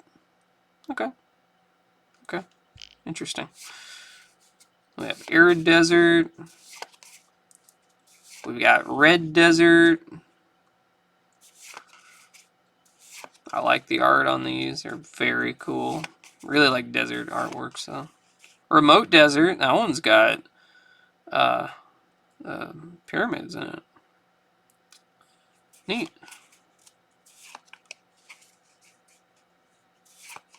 Okay, we got a lot of those. We have Shifting Sands.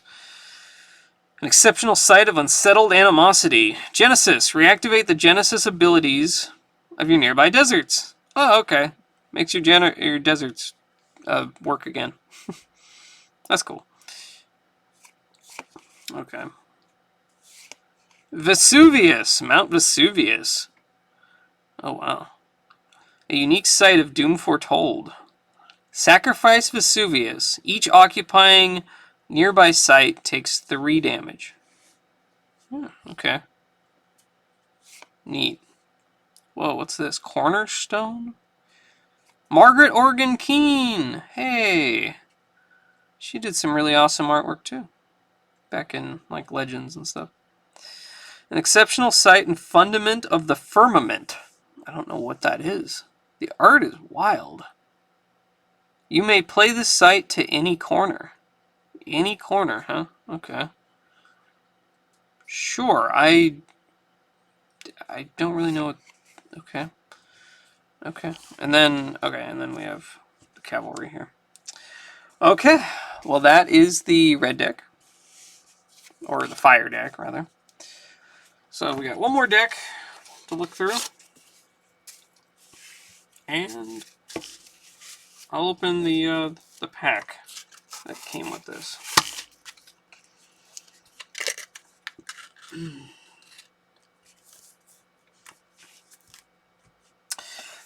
So the last deck here is Air, which I imagine would have the lightning bolt. If they're going to have, lightning, thunder, weather type effects, maybe. Will it be weather effects? Well, that's an idea. I guess we're going to find out. Give me a second as I cut this little guy open here. Gonna cut you open. Come on. There we go. There we go. Nice and easy.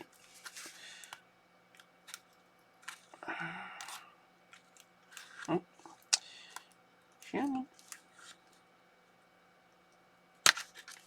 There we are. Okay.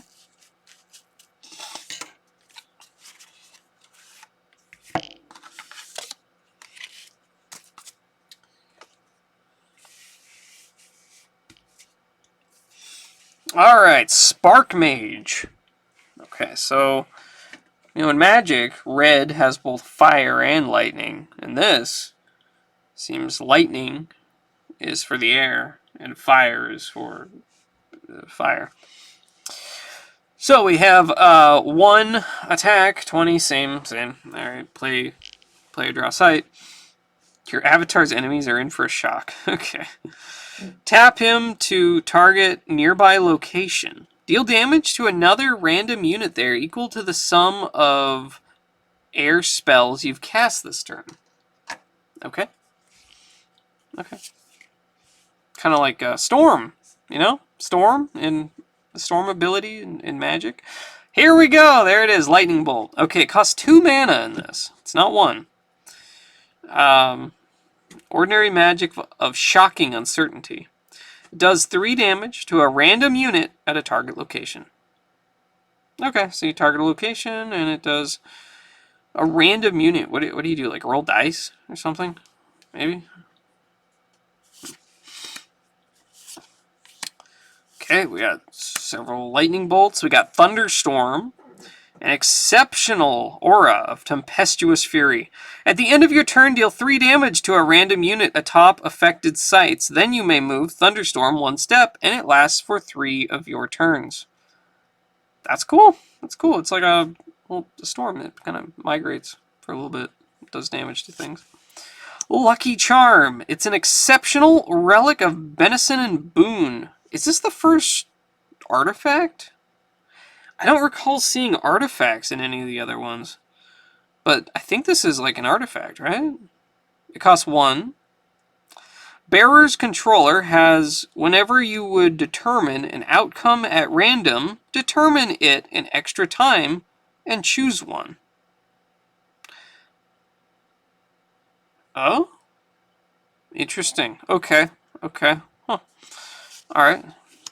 We got Nimbus Djinn. I'm glad that they brought back Djinn. Well, brought back. I don't know. I mean, I'm glad that they brought in Djinn. I like Djinn. They're cool. An Elite Spirit of Turbulent Terror. Airborne. Discard a spell. Deal 3 damage to another random unit here.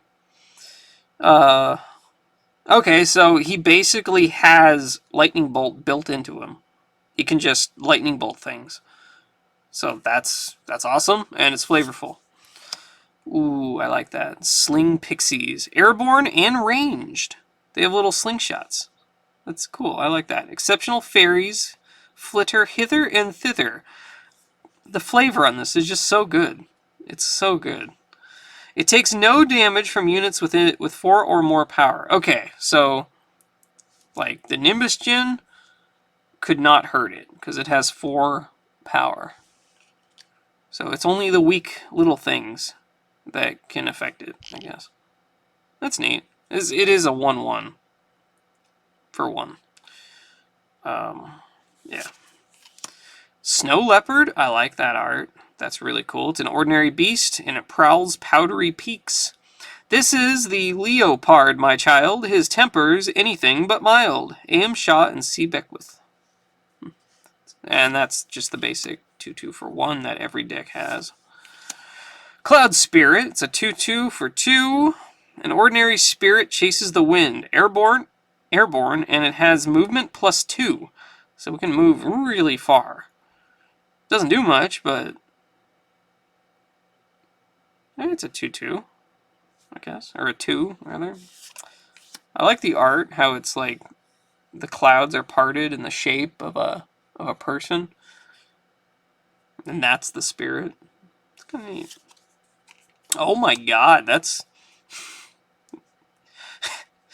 terrifying. God. Dead of Night Demon. Oh my god. Alright. That's kind of horrifying. That artwork is... wow. An ordinary demon stalks the witching hour. It has stealth. Yeah, it does. Okay. Tiptoe across the Weald's black maw, where horned fiends creep where tooth and claw. Ugh. Wow. Okay. Spectral Stalker. Okay, a lot of these seem to be cards that would be in black, like if it was magic. Voidwalk. What the hell is Voidwalk? Alright, let's look you up. Voidwalk. This unit can be summoned to any void square and safely exist and operate there.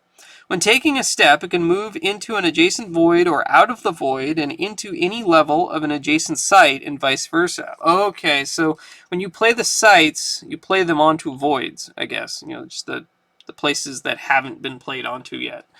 And these guys can actually walk in the void between land. That's pretty wild. And we have an H.P. Lovecraft quote. Just showing you guys here. I've been reading this on stream the past few weeks. So it's right here handy.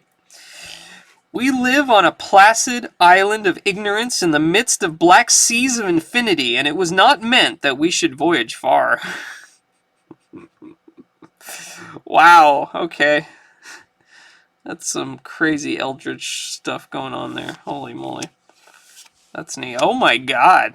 Okay, I guess Air has like all the terrifying cards in them.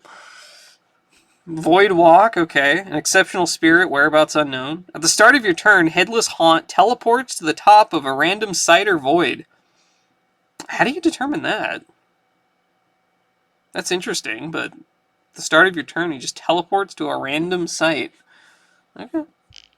Huh, it's neat. crazy art. Jeez. We have Kite Archer. Okay, much less terrifying. An exceptional mortal hit and runs. He's got ranged, and immediately after performing a ranged strike, he can take a step. Hey, so he can hit and run. Yeah. That's cool. I like that. Midnight Rogue. An ordinary mortal hides in shadow. Ranged, and it has stealth. Which I think stealth means it can't be targeted by spells or abilities. And I don't know if it can be attacked either. I don't know. Whoa. Plumed Pegasus. That's nice. Melissa Benson. Gosh, I love her art so much. It's just a 3/3 for...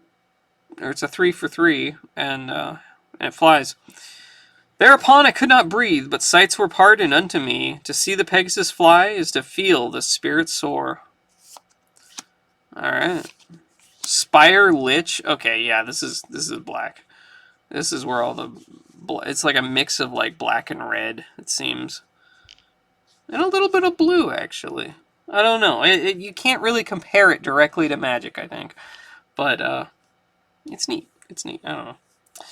An exceptional undead towers above. If Spire Lich is atop a tower, it has +2 power, ranged, and spellcaster. Okay, so get a tower, stick him on that, and he can just blow the crap out of things. If he's not in a tower, though, he really sucks. Like, if he's in a tower, he gets +2 power, ranged, and spellcaster. But he is a 1 for 3. And he only has this ability if he's in a tower. So put him in a tower. Otherwise... he will... You're paying 3 for a 1/1. That does nothing. So yeah, stick your liches in towers. Whoa. That's interesting. That art is... Wow. Alright. That's neat. Exceptional Beast circles the sky. Gyre Hippogriffs. Airborne Charge. A wing aloft will oft descry the turning of the screw for knee or eye construe. And it's a 3 for 4. Skirmishers of Mu. Of Mu. I like that name. Of Mu. Exceptional Mortals Harry from Horseback. Ranged. During basic movement, Skirmishers of Mu may perform a ranged strike from any location along their path. Oh. Neat. Neat. That's cool. That's cool. I like that. Roaming Monster. Oh my gosh. An ordinary monster from out of the blue. He may be summoned to any site. Okay, 5 mana for a 4. Here's Brawny. That's a cheesy quote. I don't know. Highland Clansman. Okay, we got the Scotsman. Okay, ordinary mortals storm the gates. They have charge. Again, I don't really know what charge does. I guess I can look it up quick here. Charge. This unit can use tap abilities the turn it was summoned, including moved and attacking. Okay, so charge is haste. That's what my first inclination was. And it's 7 mana for a 5 with haste. Okay. Apprentice Wizard. Ooh, is that like Timmy? No, that's like Apprentice Wizard. 3 mana is a 1. Spellcaster. So through these spellcasters, I believe you can use them to cast spells. I don't know if you can cast spells otherwise, like just using your avatar, maybe? I don't know. But when he enters the battlefield, you draw a spell. So that's neat. Grandmaster Wizard. 6 mana. He's a 0 attack and defense. So just totally useless in combat. But he's a spellcaster. And when he enters the battlefield, you draw 3 spells. So draw 3 cards with him. And he can cast spells. So yeah, also the art is awesome. I love this.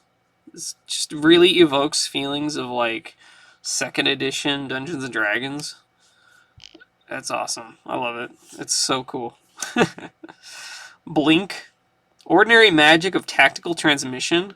An ally teleports to a location it's nearby and draw a card. Okay. I'm not sure what they refer to as a specifically ally. Is that like a creature you control, or like is this an ally? Yeah, I don't know. I have to look that one up. Then we have teleport, a little different from blink, I guess. Costs the same. Ordinary magic of abrupt relocation. Teleport an ally to the surface of target site. Okay, so it's I guess a much further blink, but you don't get to draw a card. Okay, we have Raise Dead. All right. Hey, we got some necromancy in here. Okay, so yeah, there's a lot of what in Magic would be black magic in the air stuff. So I like that. I like that. I love the black. I mean, look at my playmat here. I got Animate Dead. Yeah, Raise Dead. So for 4 mana, you summon a random dead minion. Okay, a random dead minion. That's interesting. Okay, there'll be a lot of random cards in the air stuff, which I wonder how that'll work. If that would bog down the game at all. Doing so much randomness that you have to like kind of count things out, roll the dice, whatever. I don't know. I wonder what like if they were to have like a tournament, how they would require you to settle random events. I don't know. Again, something to look into. The living need the dead far more than the dead need the living. I guess that's true. Chain Lightning! Awesome. Awesome. Love Chain Lightning. In Legends, anyway.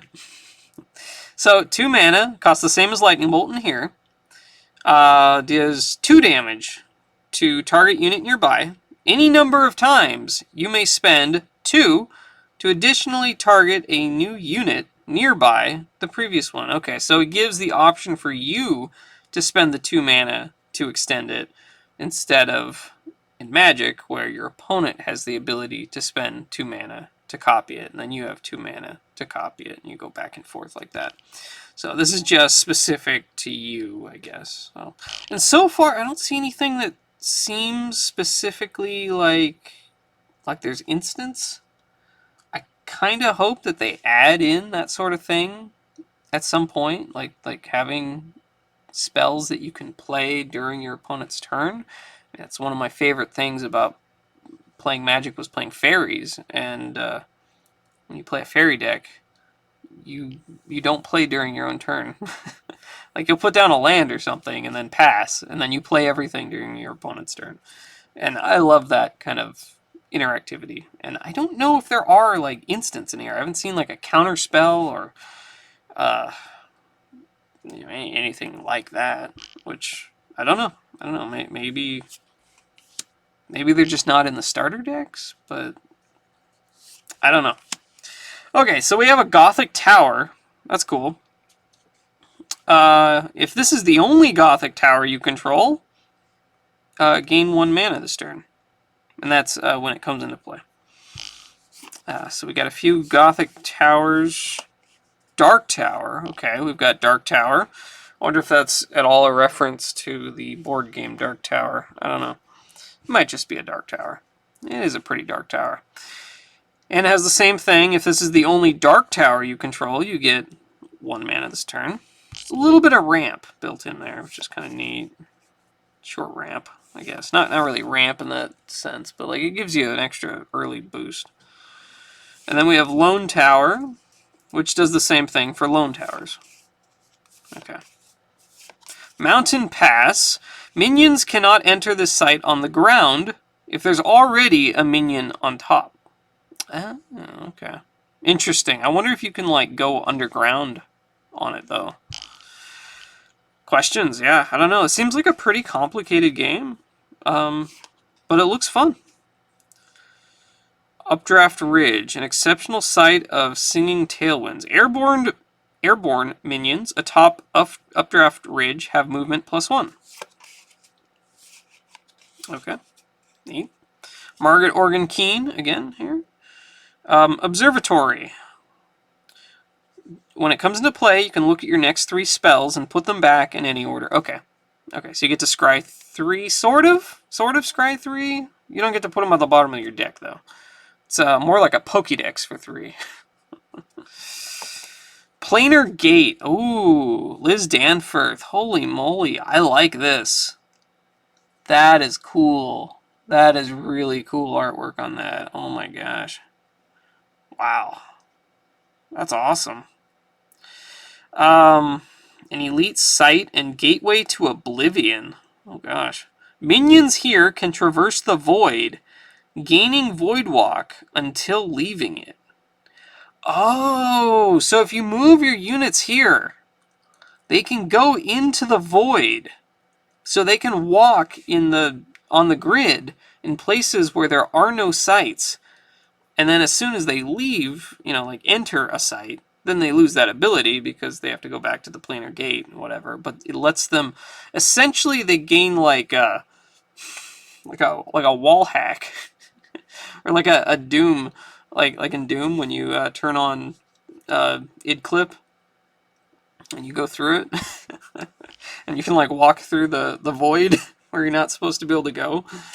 And then you can re-enter. Okay, so you can like sneak. You can do some really sneaky stuff that way. That is neat. That is really neat. I like that. Wow, that's cool. Okay, Cloud City. Oh my gosh. Wow. Look at that like gothic architecture there with the just floating in the sky. Once your turn, okay, this is a unique site. Aloft and ever fleeting. Once your turn, the site may fly to a nearby void. Oh my gosh, so you can move this. It's a site you can just like move around. It just flies around. That's cool. That is cool. Alright. Whew. Okay, so we're at like 2 hours now on the dot. This video is extremely long.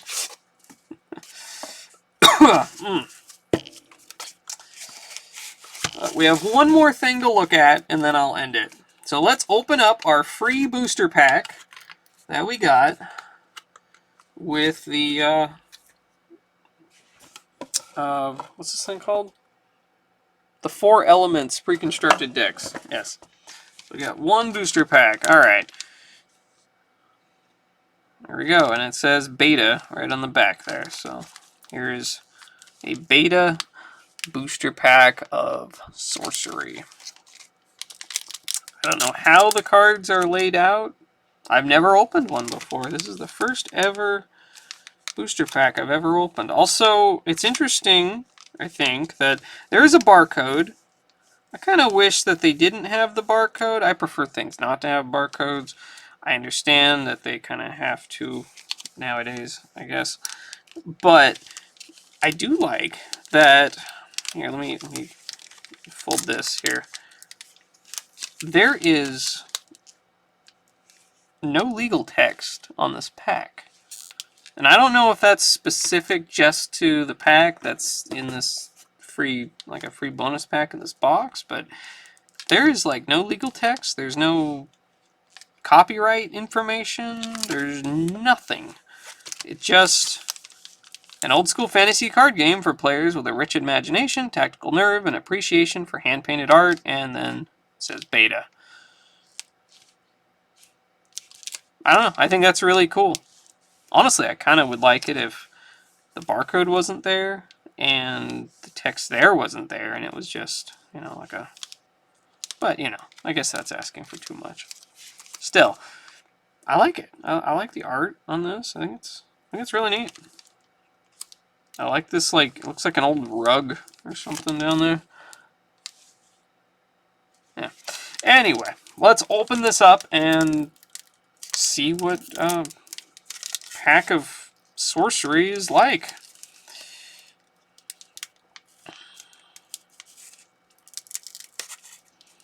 Alright. Well. Okay, does not open as cleanly as I would like. Alright, well, let's just... Oh, God. Well, my first pack, and I've torn it to shreds. Oh, my gosh. Alright, well... There we go. I like to open them really neatly, but maybe I should have used like a scissors or something. Whatever, that's fine. Okay, so here we go. I have an atlas. Do I look at it this way? Okay. Okay, I don't know how this is set up. Exceptional, I believe, is uncommon.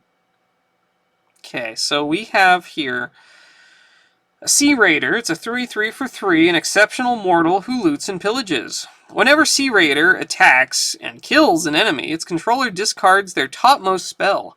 You can cast that spell once this turn, ignoring its threshold. That seems pretty good. And I believe... Is this for blue? Or is this for water? This is for water, right? No, I would like it if they had printed on the side of the box the symbol. Because I don't know what the symbols look like yet, really. And this one does not have its symbol anywhere on there except for like on the card on the back. So that's air back there. So yes, this is water. This is water. Alright. It seems like a decent effect. We got an Accursed Albatross. It's a 3 mana. It's a 1. So it's got to have a good ability for it to be worth it. It's airborne.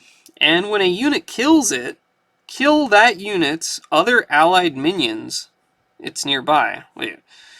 When a unit kills Accursed Albatross, kill that unit's other allied minions it's nearby.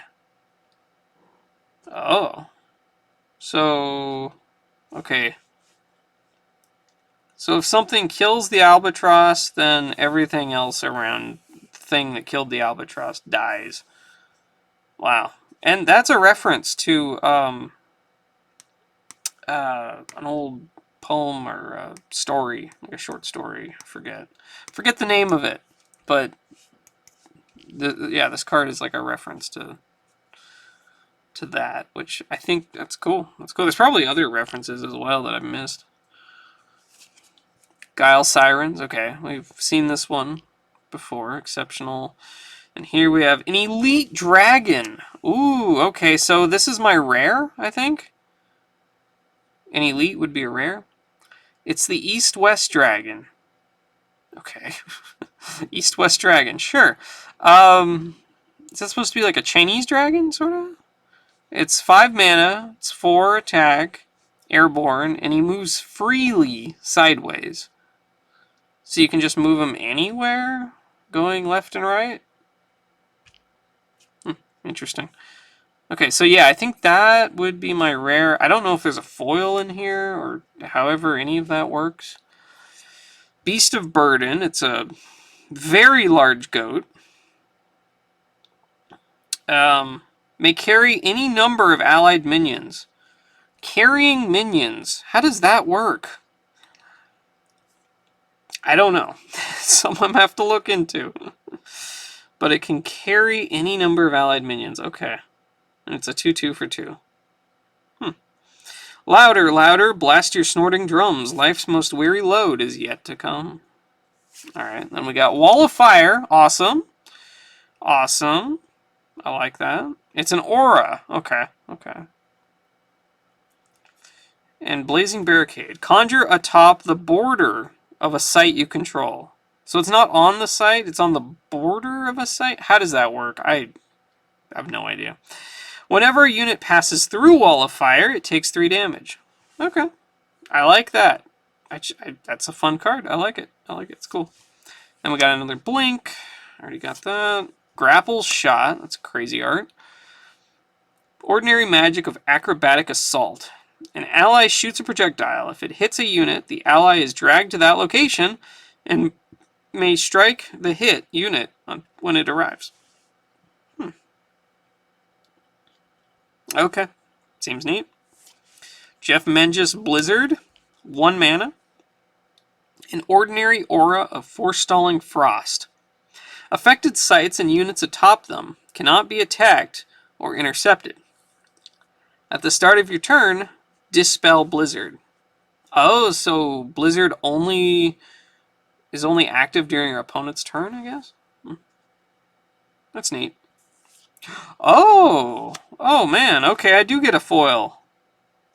Whoa, that's cool. Wow. Immolation. Holy crap. Unique magic of distilled devastation. What the hell? I gotta put that in a sleeve. Huh. Neat. That is very neat. Hmm.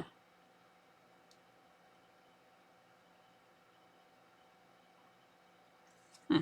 Okay. Uh, Brian Smith. Deals 7 damage to target minion nearby. And it costs 1. But it's a unique magic. I don't know how that works. Wow, that's really, really cool. Then we have Unravel. Ordinary magic of calm repose. Destroy all artifacts and undead minions at a location up to 2 steps away. My heart, why come you here alone? The wild thing of my heart is grown to be a thing fairy and wild and fair and whole. Okay.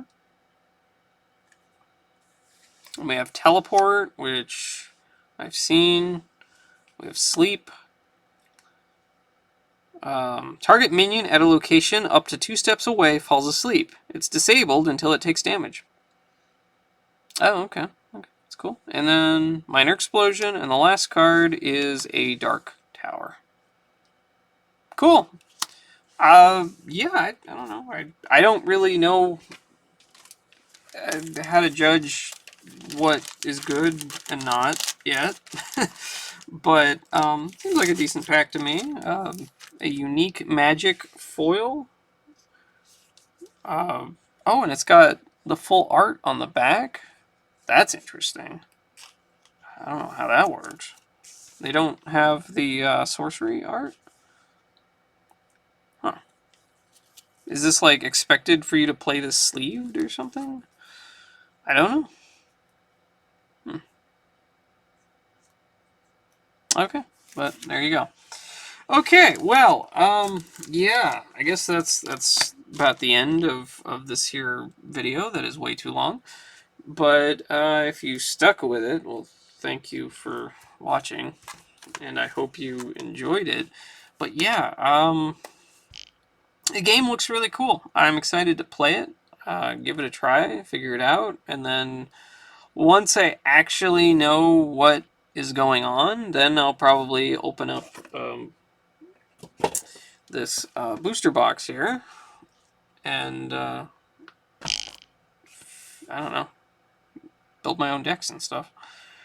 But yeah, um, I like it. It seems like again, it takes a lot from Magic, but it is definitely its own thing.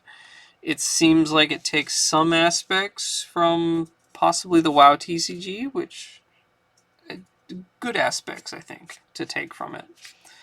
Um, but the whole grid system thing is interesting. It's not really something I've seen before, and I think there's a lot of potential for it to kind of, I don't know, create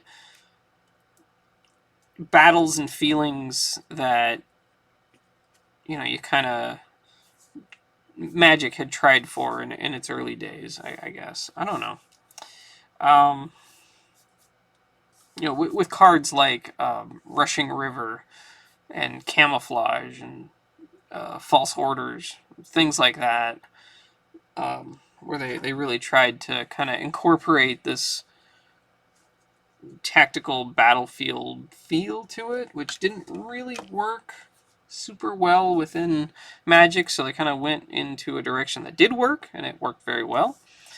But I don't know. I like this. I like with the grid, and then you have your sites, and here like because you have like your, let's say this is my avatar or something. You do this, and then you like, I think you play a site there, and then you play a site there, and then you play a site there and there. And let me zoom out here so you can see what the hell I'm talking about. But yeah, and then you can move your units like from site to site, and then you're like kind of almost like moving pieces on a chessboard in a way. Um, which I think that it has a lot of potential. I don't know yet. I haven't played it yet, but it looks fun, and I think it'll be cool. So yeah, thank you for watching, and I'll see you later. Goodbye.